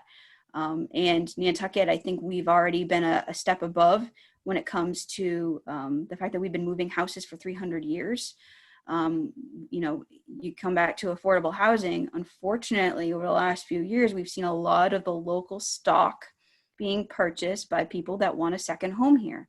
So they buy a 1970s ranch, 50s ranch, and it gets either crunch, bye-bye, as my father-in-law likes to call it, or it gets moved. Obviously, we want to see it rather be moved and being utilized and moved somewhere else for a covenant lot, for affordable housing. And I've seen that happen. And that's good stuff. We don't want to have all this debris in the landfill. So it's a combination. I think Nantucket is in a unique situation.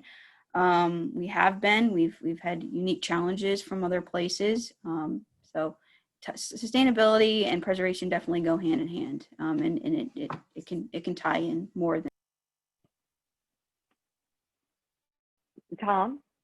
In answer to your question, I'm not sure I'm prepared to answer it right now. I think the NACP instructions that we're going to get, I think it's important for all of us to really listen to that if we have the time. The survey planning, protecting historic structures and all that is really what we're talking about in preservation planning. And,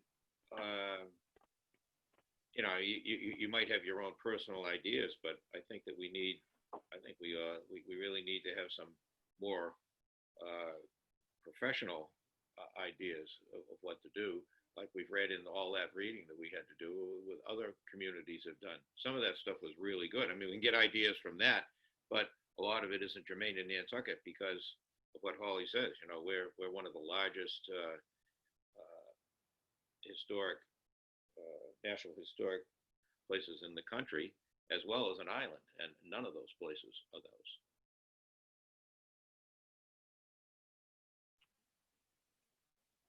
Okay, so Tom, you're saying we need some professional guidance on. I need to attend. I'm saying I need to attend that meeting, which I definitely will. So I have a better idea of what I'm really talking about and how to express it. Mm-hmm. Yeah, well, we'll have training. So this is sort of preliminary reading for the training. Any other commissioners want to comment on the preservation plan, the reading, approaches to conservation zoning? Nikki. Yeah, you mentioned zoning, and I think the zoning is really a huge issue, especially for the downtown area, because it really does currently allow for huge expansion of the downtown, the buildings, what we're seeing happening at 5 South Water Street, the old Hardee's building, and the electric company property down by the waterfront. That's an area that really is going to change eventually in a drastic way. And I think the planning office is currently trying to make it developable and, I'm not, commercially developable. And I don't know that that's necessarily, I mean, it's downtown, it needs to have some commercial aspect, but I'm just not sure it's going in the right direction in terms of the zoning for that area. And so I think we need to work with the planning office and think about zoning and let that get preservation more involved in the zoning decisions that are being made for downtown. I'd like to ask Mickey, but that's private property though, Mickey. How are we going to stop that? Zoning. Yeah, Well, okay. Okay.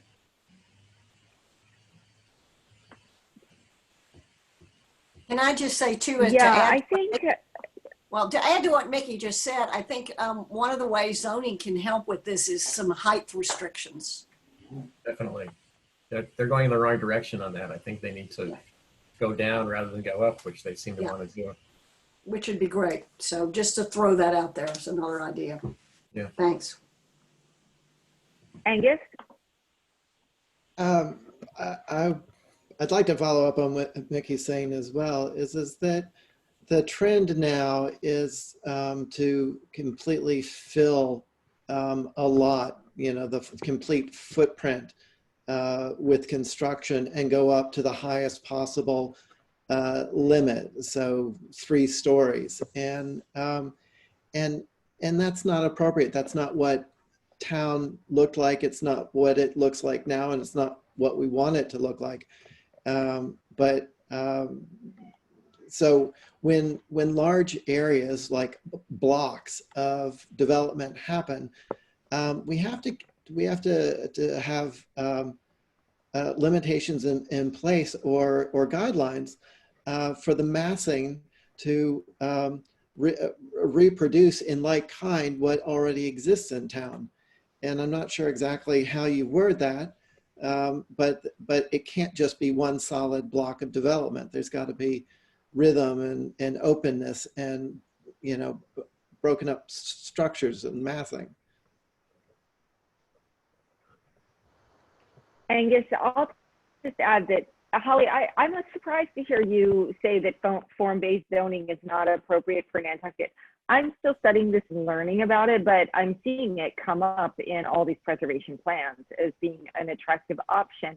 And I guess there's probably different types of form-based zoning, but for the other areas like Woods Hole and the Chatham area and the city of St. Augustine, what they're talking about is that it's very detailed and very specific.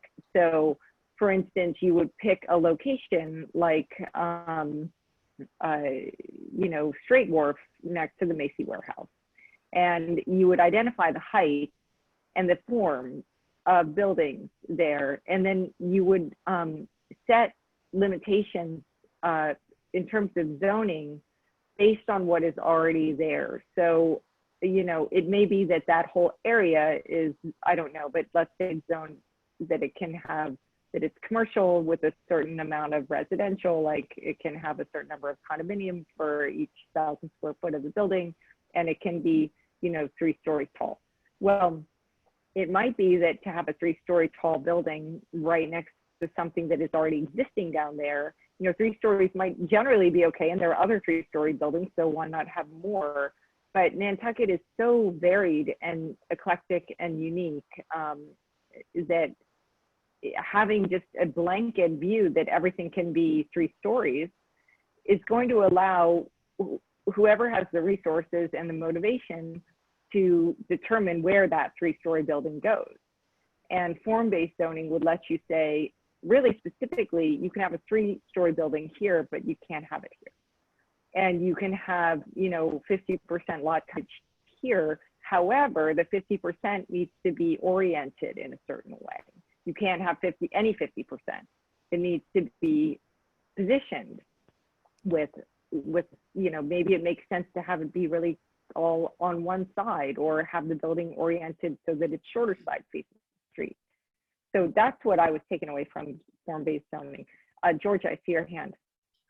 I'm not knowledgeable about architecture the way Mickey and Angus are. Obviously, I'm far from that. But what I think I'm hearing is something along the lines of enacting parts of Building with Nantucket in mind, which has always been a document that I love. And I like the idea of bringing that document back to life in some way. We talked initially about updating it, but I like the idea of bringing it back to life because it talked about exactly this kind of thing, as I recall. Putting buildings in the scale and shape and size and dimension and overall capacity of the areas that they are being planted in. Yeah. And Mickey, go ahead. Well, I was just going to say that that's a great notion, Georgia. But the problem with that is, building with Nantucket in mind is still up to the interpretation of the HDC members, which change a lot, and it's a judgmental thing, and it's not unlike zoning, which is more concrete. Building with Nantucket in mind is open to interpretation. The whim of the HDC on that particular week. Well, I guess what I meant was putting the building with Nantucket in mind ideas into a zoning format, into a form zone. Yeah. That's what I meant. Good. Like that. Yeah. Yeah, I was going to make that same kind of comment, which is that I think Nantucket, it's so interesting the way Nantucket has evolved. I mean, to be so ahead of the curve with wanting to have these kinds of restrictions, we have so much more control than most communities, but it's all down to the HDC. So when I talked to Sarah Korjeff over at the Cape Cod Commission, she's the preservation planner over there, we talked about how, what historic district commissions can do. And she said, well, what often happens in communities is that if it gets pushed down to the decision of the HDC in a community, they often don't have the clout to make the right thing happen when the zoning code or the planning board permits something else. It's very, very hard. Now, I think on Nantucket, actually, we have an expectation that the HDC is very powerful and what they say goes. So I think we've gotten along pretty well with our structure where so much is pushed down to the HDC. But I'm wondering how long, I'm just wondering if they need a little help or if it's really fair or if it really works in today's world. I saw Don had a hand up. Don? Yeah, just for clarification or edification, because I sat on a zoning board in Cohasset in Massachusetts. And the zoning board had the authority. The planning board would send whatever applications they have to us, and we use the zoning board's guidelines and restrictions to either say yes or no to an application. And if we said no, it never went forward anywhere past that. That's how it works in Cohasset. How does it work in Nantucket? I'm not familiar. Do you first go to the zoning board to get approval by the zoning board for your application? Because the zoning board should have the authority to say this does not meet our zoning requirements, therefore no.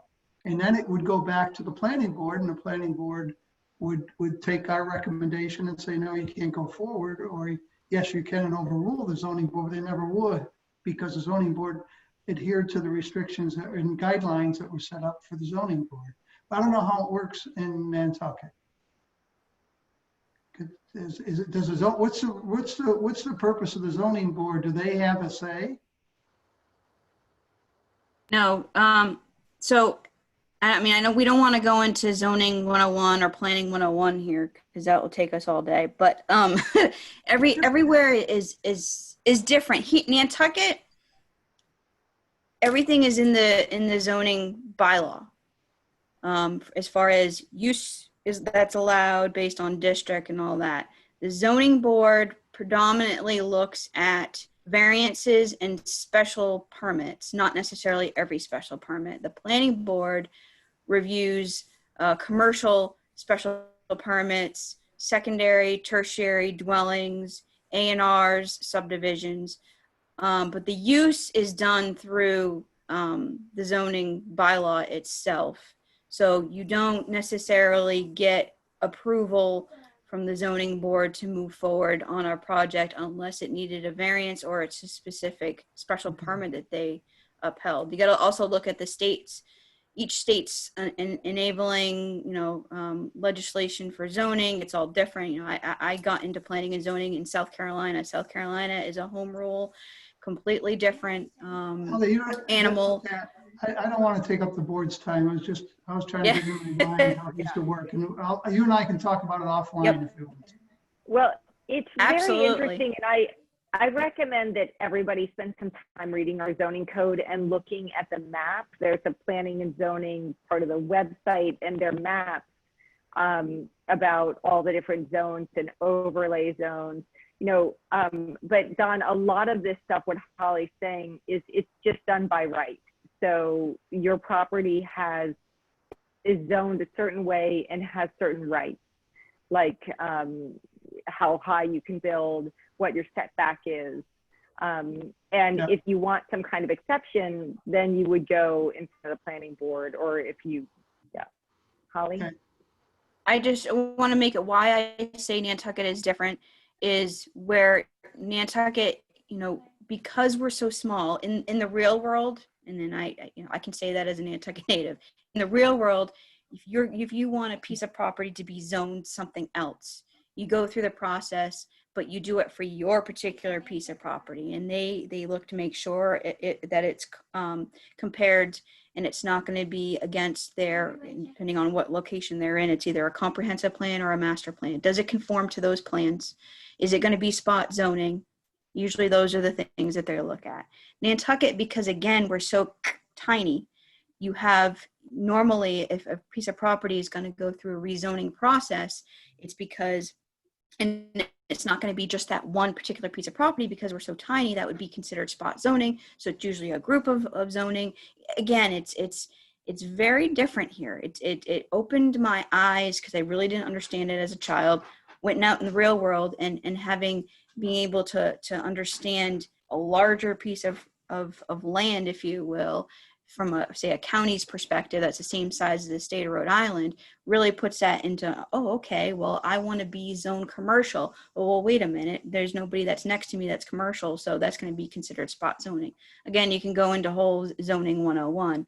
But I also want to be, you know, put a caveat in here and understand if you guys are spending a lot of time talking about form-based, you know, that this is, you can talk about it all day long, but that's really up to obviously the NPC, the planning board, and eventually going through town meeting of those type of changes. So that's really intense. I would want you to rather focus on preservation planning.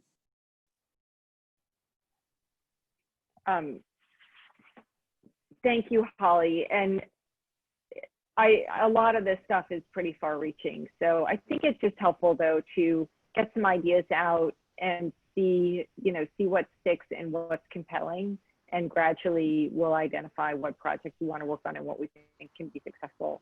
But I think we have some goals laid out for the survey plan discussion. And we've gotten to talk a little bit about preservation planning. And I think that's just to be continued, right? So we'll have another meeting where we talk just about preservation planning. But talking about some of the other business, there was a couple other things that I wanted to mention. The potential ATM articles. So I did forward our change to road construction. You'll recall, it's in our packet. You'll recall this was a bylaw that we wanted to amend to make it necessary that if there was historic pavement, that it stay in the road. So we had put this forward for the last, a year ago. And sorry, let's plug my computer in.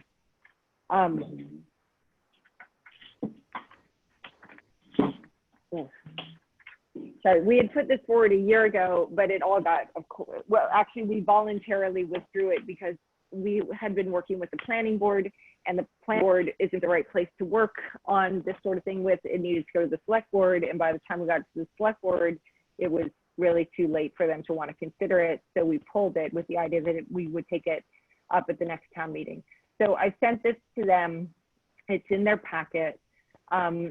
We've learned a lot about pavement in the intervening time. So I just wanted to hear from people. Do we still want to propose this? Do we think it needs to be changed? This area that you see in gray is the amendment. And the question really is this is this something that will fly? Removing, relocating, or causing to be destroyed historic pavement and street artifacts.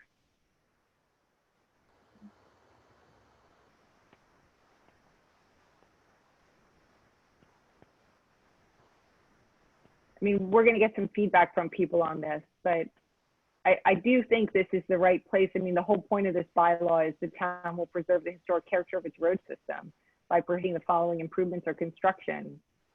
So what we're saying is if there's historic pavement, we want it left there. We need to leave it there.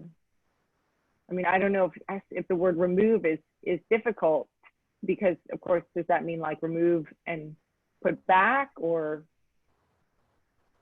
you know, maybe relocating is okay in some instances. We don't want to make people go to town meeting just to relocate. Do we want people to have to go to town meeting if we decide, you know, this pavement, we have to change it, we got to move it?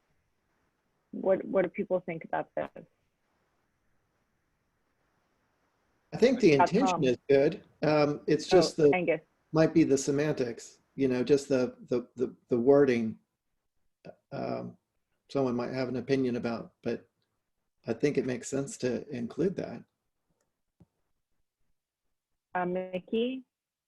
Well, the wording suggests that if to get around this, you have to go to the town meeting, which is a big process. I mean, maybe some of this could be sort of just put under the control of the HDC or a different board that's a little lighter to deal with than the whole town meeting. So it would be really hard, I think, to put it into the HDC language, because that's a special act. This is easy to modify. So I would almost rather make the language less restrictive. I mean, certainly to say that you can't permanently remove or cause to be destroyed the historic pavement, maybe that would be easier for the DPW to manage. Hillary, I think this one this says you can't do any of it. And maybe it's to the extent possible, retaining or keeping and not removing should be what your target is. Because I don't know if you can ever say you can't relocate anything or you can't remove that because it is there. You have to do it, but how do you save it? And there are all kinds of questions for this around, do I have any right to do anything with respect to my curbs, pavement, at all? Well, it's supposed to make it difficult to remove historic pavement. You know, we could say, we could have an exception. If you have a permit to create a curb cut, then you can remove the historic pavement. Maybe there, maybe there's, I don't know. I agree we don't want to remove it, but there may be something that requires it. I don't know. Do you have to go to town meeting to get that approved so it requires it? When is the deadline for this submission? I'm sorry, Mickey. When is the deadline? Yeah. Okay, so I have this deadline. I have this. So it's a process. Oh, that's not it. I know I have. Sorry, I'm looking. Okay, here it is. So it's a process. The next discussion is going to be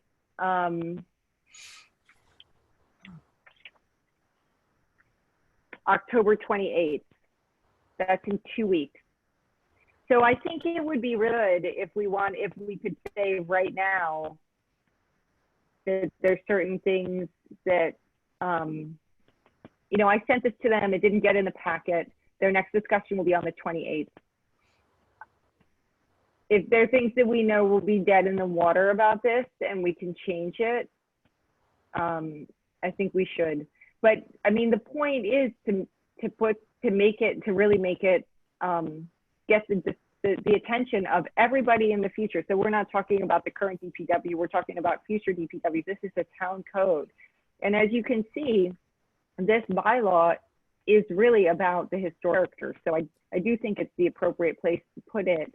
And it is pretty restrictive, you know, paving of any unimproved publicly owned streets. You can't just do it. You have to go to the town meeting.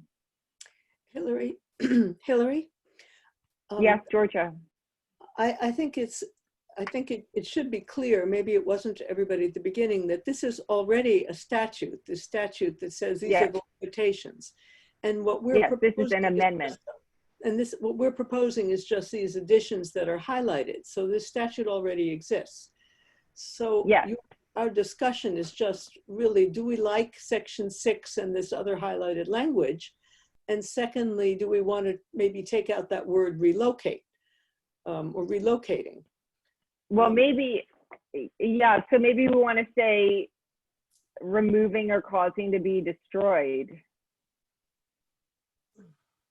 And if they say, well, but we have to remove it to reset it, then, you know, we find out some other terminology that makes it clear that it's okay to lift it and reset it.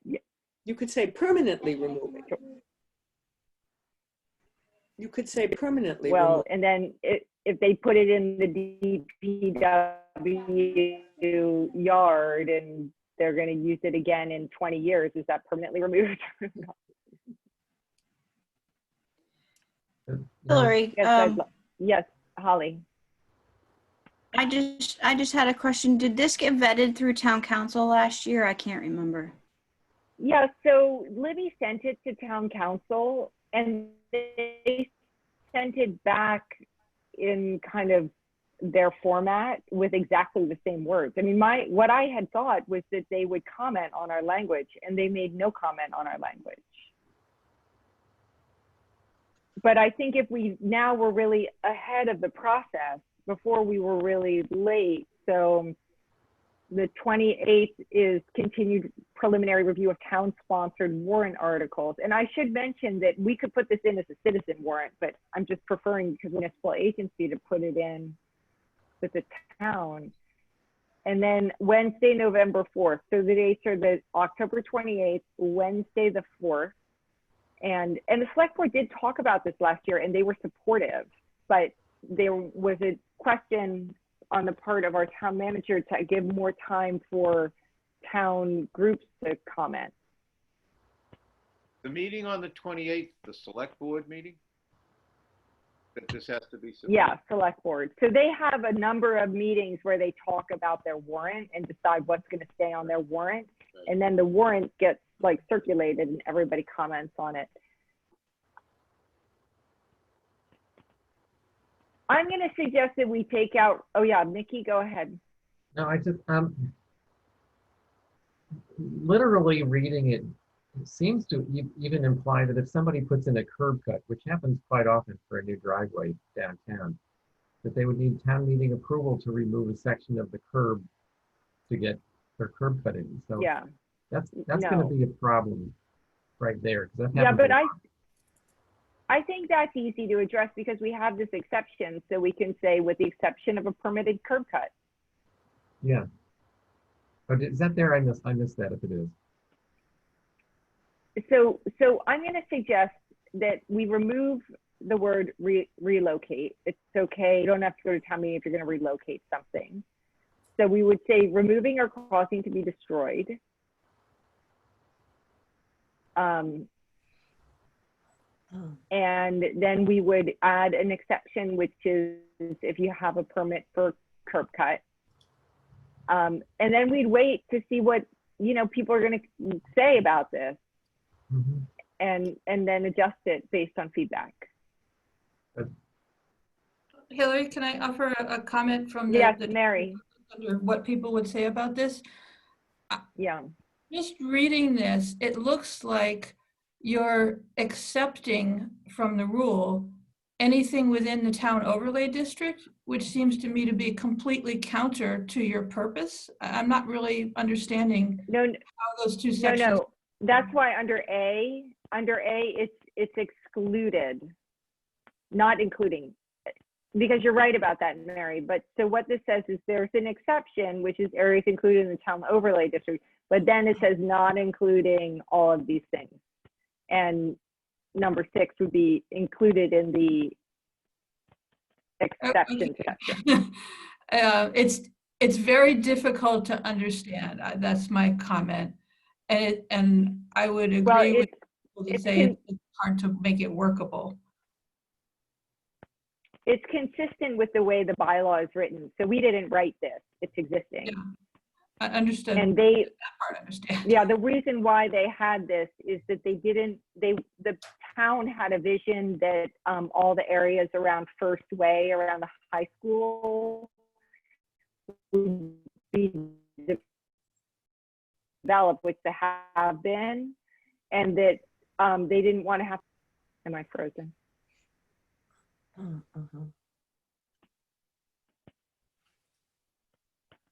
Okay, so is everybody okay with those adjustments? And then I'll send it back to Libby.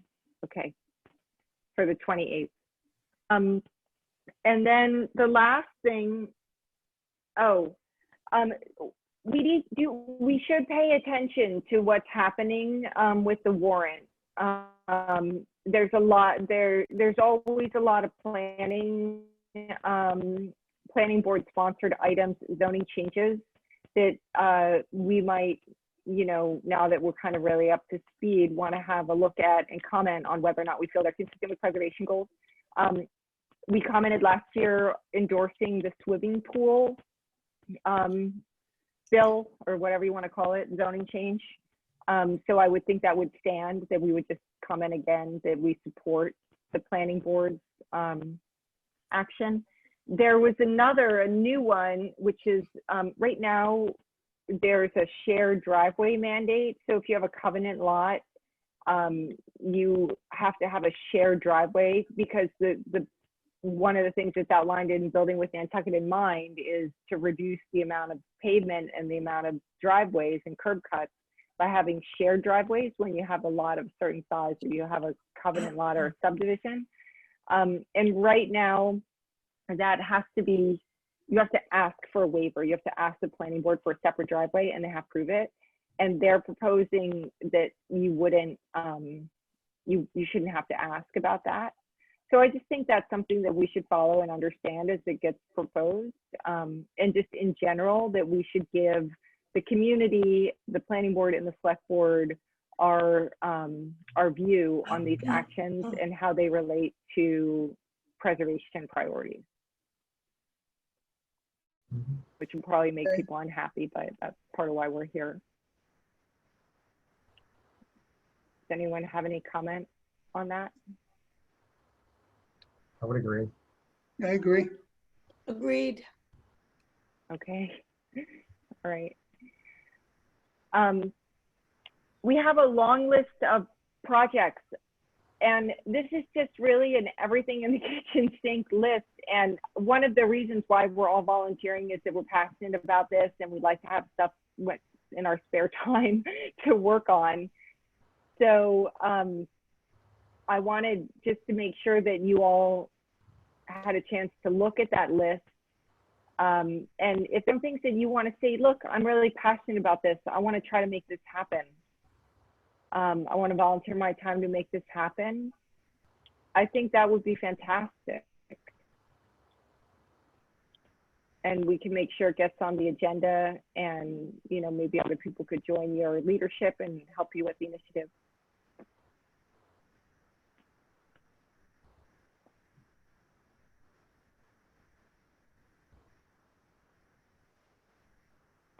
I was wondering, Susan, if maybe we could work on that archaeology day, like maybe get is it Mary Lynn Rainey to come down and speak with us, maybe collect some other archaeological plans, have kind of a focus. She is wonderful, and I would be happy to reach out to her now and see whether she has any time to do that. I also just wanted to mention that I'm absolutely fascinated by the St. Augustine's Archaeological Preservation Ordinance, which I think is my personal opinion, every town should have one. And I can't believe that we have not had one. So that's something I'd like to work on personally, and see whether, it's one of those things that takes years and years, because there'll be so much kickback from builders and, planners and everybody else, because they don't want to be bothered with it. But that's kind of what I'm up to at the moment. But yes, we should get a meeting that's, somewhat oriented towards the archaeology of the island. And I'd love to get together with you and set that up. Okay, great. We'll work on that. Another thing I noticed in the St. Augustine plan is they also have a program. It's called like ad valorem tax program, where they actually will lower your property taxes for 10 years if you are preserving a historic building. And we have some tax benefits if it's a for-profit building. So if you're restoring a house that's a rental, or if you have a commercial property, you can get tax credits in Massachusetts, but we don't have anything for just private homes. And I thought that might be something interesting to look at as an incentive. It definitely would, because so many, inns and other places that have been commercial are changing into private ownership, and basically what we call single family. So yeah, interesting. Okay. Anything else jump off to anybody? Well, that you think, wow, I'd really like to work on this. Hillary, I to follow up on Sandy's, on Susan's comments about archaeology and previous comments about digging, should we reach out to like the major excavators on island about what their policies are about this, and if we need to help with any sort of guidelines or something to help preserve things? There is a lot of digging going on. Well, I'll tell you what their policy is. Their policy basically is to not look at anything, that they don't see anything. And I've talked to them many times about it, just in, friendly conversations with friends that are involved. And, that's why we have so many physical artifacts that are in private hands. I mean, go to any of those guys' homes, it's unbelievable. The operators of the machinery. And I'm not placing blame on anybody or making a judgment, but that's just been the Nantucket way. We've plundered, shipwrecks. We're basically scavengers, and that's been our policy for hundreds of years. And to try to change that is going to be difficult. Well, maybe, but yes, I would. Yeah. I was going to say, maybe I would recommend what it takes to change that policy. Yeah. Or let's say improve it. Yes. Susan, Holly, did you want to say I assume, have you reached out to the State Historic Preservation Officer, Rona? I have not. I have been, since coming back to the commission, I haven't had any time this year. So I hope to be doing that coming up now. Yeah. My Well, understanding is, I just wanted to mention, my understanding, her background is archaeology. She's a big proponent of archaeology, and any Section 106 that is pertaining to Nantucket, she pretty much is always asking for a recognizance survey for archaeology. So that's a good thing. I've spoken to her right hand, person is Jonathan Patton, and they're big on archaeology. So people are supposed to contact the State Historic Preservation Office if they find artifacts, especially if they find human remains, obviously they're supposed to contact the medical examiners and all that. But yes, that is something that has been lacking on Nantucket. I think that is, if that's a priority of the commissions, I think that would be something that would be a long-term, down the road, you know, working up to, as you said, it would be a long process. But knowing that our state historic preservation officer is an archaeologist herself, I think that would be helpful. My last comment would just be that I would encourage the commissioners to look at that St. Augustine's preservation ordinance. It's very interesting the way it's laid out, and makes it very clear as to what is required by setting out sections and areas that have different requirements if there's any disturbance of a surface. So it looked fabulous to me, and I'm sure other places have them as well. But since we're already in the St. Augustine community there, it's a great one to look at, and it'll give you a very good brief kind of, it has a great dictionary of terminology, so that will bring you up to speed as well as to the specific terminologies involved. It's another whole meeting. We'll do that. Maybe we have a field trip. We can have many field trips. Well, I'm really excited for our archaeology meeting. I can see that maybe that we're going to learn a lot. We're going to have people who have been working in the field for a long time come and talk to us, and we can get there's some other people in Nantucket who are really interested in archaeology. I know the NHA, it's a priority for them. So that's going to be exciting, something to look forward to. It's like everyone's really interested in it. So if anyone wants to pick something off this list and decide to make it their pet project, just please get in touch with me. I also wanted to point out before we wrap up that Don did deliver this sheet. Can you share that again? You had it up on the screen before, just about roles and responsibilities. I think when we have a project that we know is actively being worked on, this is useful in terms of clarifying. The thing I'm just a little conscious of is assigning responsibility to other groups. You know, right now we're kind of struggling for collaboration.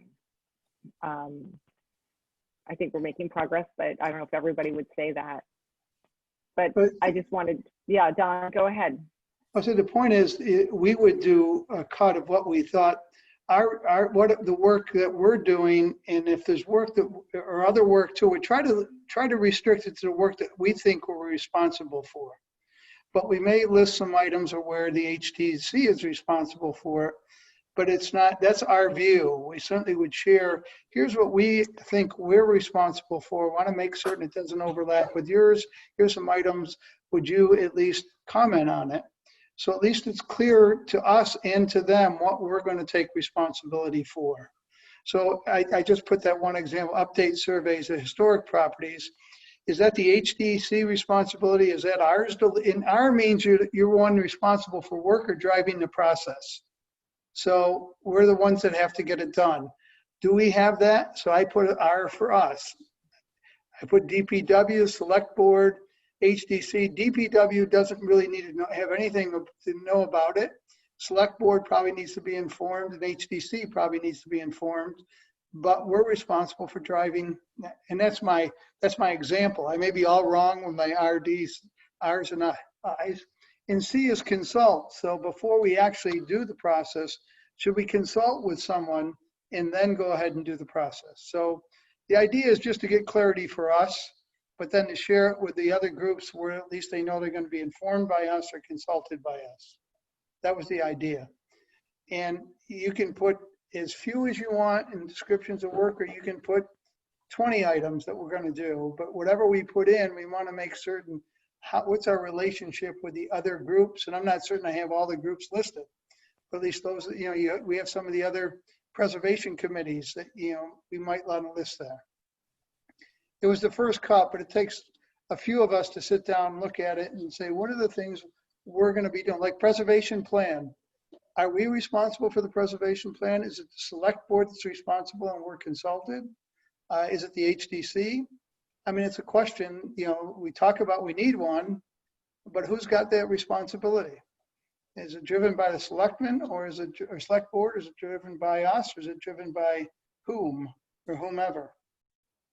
So those are all things that I think would help us get clarity around what we're going to do versus what other groups are responsible for and doing. But it takes, you know, 3 or 4 of us to sit down and say, what are the key pieces of work, and then who has it? Yeah. Well, I think it's very clarifying, and once we prioritize something, we're really working on it, maybe use this list to use it on the same spreadsheet, you know, as an additional information. Yeah. And mainly I'm just feeling so much like there's a lot that we want to do, and we want to keep the HTC informed, and we want them, I really want them to ask us to do stuff. You know, they've got a lot of stuff that they want to have done, and we're here as their partner. So I'm just very much hoping that they'll meet with us at the end of December, and that, Holly, have you gotten a good response for the training then?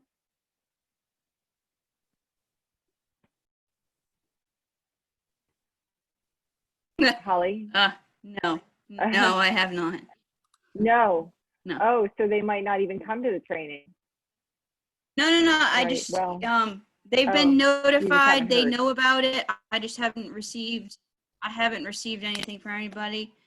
They're probably trying to take this week off. They probably didn't want to deal with HTC at all. But, I can you know, just to understand give that. you guys an idea, there's lots and lots of applications. It's a 6-pager for next week. Holly, I know that, and I think that something has to be done. It's totally unsustainable, and just if we don't decide, like, all right, how are we gonna get this done in a more manageable way? I think it's unfair to the volunteers. I mean, I can't speak for them. I don't know how they feel, but it's like whenever you bring up the HTC, it's just a complaint about how awful their workload is. So at some point, you know, someone's got to propose some other kind of way of doing things. And that's why I wish that they would ask us to help. Also, this education is paramount for that that town body. That needs to be their true north, and yeah, that's a lot more important than any of the 100 applications that they're dealing with that week, you know, because it's the lens with which they look through at all those applications every week. I feel like it should be mandatory. I mean, they have an obligation they're on a treadmill, they're on a wheel, they can't stop because they have a regulatory obligation to be responsive within a certain period of time. Okay, so we are over time. I appreciate everybody's patience. I hope you think it's been an interesting discussion. I think I have the next phase of work. I will be in front of the select board. I mean, normally if we were meeting with everybody, you all would be there. So I hope you'll still be there and see that, you know, I hope everyone recognizes on the select board that, you know, who we are, that we're a group. Holly, I assume, will you prepare some kind of a staff report or anything for this meeting as well, Holly? Yes, that it'll be required that I have to submit something with the packet that you all approved. Mm-hmm. Okay. Is there anything we should know about, anything in your mind about that? So would there any questions or anything? Okay. Okay. No. Well, anything else, guys, or do someone want to give a motion to? Yep, Tom. What did we decide about the October 30th Friday meeting? Oh, thank you. That's why I wanted to mention it at the beginning, because I wanted to be sure that we talked about that. Well, what do you all think? I think I would like to preserve the option of participating just as a, not on behalf of the Historical Commission, because we haven't talked about the 5 South Water Street site, but I have an interest in that, and I might like to preserve the ability to be there and participate in that process to the extent I can.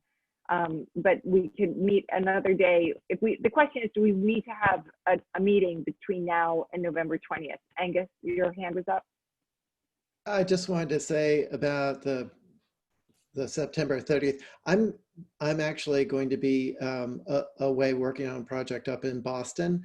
I'm not sure how flexible my time's going to be with being able to participate in that. Mickey and I have been, and Holly as well, have been reviewing 5 Water Street for months.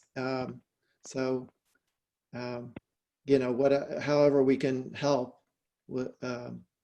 it's good. But as far as a formalized meeting, I think keeping our options open is probably going to work best for me. So maybe it might be useful to convene as a group to talk about our application for the survey grant before the deadline, which is on the 16th. So maybe what about reserving for a short meeting the week of the 9th? So then we would have had one day. Holly, what do you think about that? First, I would have to check with availability with town admin, with other committees. Are you thinking about the 13th, that Friday? Well, no, I'm after thinking camp? about early. I'm thinking about earlier in the week, because if we have this application went on the 16th, do we want to talk about it? I mean, I'm assuming you're making the application, Holly. So, we're just here to support you in that. Yeah. No, yep. And just make sure that you get the feedback you need from the commission, because we're the R in the survey process on Dawn's chart. What's your availability like on the 9th or 10th or 11th? 9th, no. That's all HDC, all day and night. The 10th is coastal resiliency at 10. So I know there's at least one of their Zoom accounts is gone. The 11th is Veterans Day, and then the 12th I'm available. Again, I gotta check with town admin to see what they have available for a meeting to do a special one. So the options are the 10th. Would you be willing to do another meeting after coastal resiliency on the 10th, or do you need to keep the date clear? If there's a Zoom account available, yep. Yeah. So sometime they made it 10, right? Yes, they're 12. Yes, 10 to 12. Okay, so sometime Right, Mary? in the I think I got that right. sometime in the afternoon on the 10th, or sometime on the 12th of November. I would afternoon of the prefer 10th or 12th. I would prefer maybe one. I would have to do 1 o'clock the 10th. Does that work for folks? Not me. Okay. So let's check with town admin about, and Holly, I'm happy to do the checking if you want, about 1 o'clock on the 10th, or find out availability for the 12th as a backup. Do you want me to check Yes, with if you wouldn't Erica? mind doing that, that would. I don't mind Yes, at all. please. Thank Okay. you. All right. I will let everybody know, but please hold 1 o'clock on the 12th.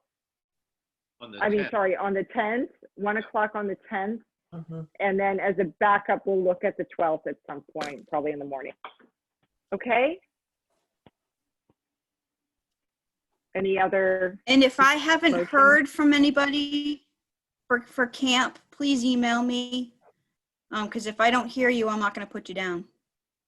So, and I appreciate everybody who has emailed me. Okay. I move I we have a adjourn. motion to adjourn. Second. So moved. Okay, Tom. Okay, all in favor? Aye. Hi. Uncle. Aye. All right, Take everybody, care. take care, and we'll say camp. Bye-bye. Hillary. Thank Bye. you. Thank Bye. you.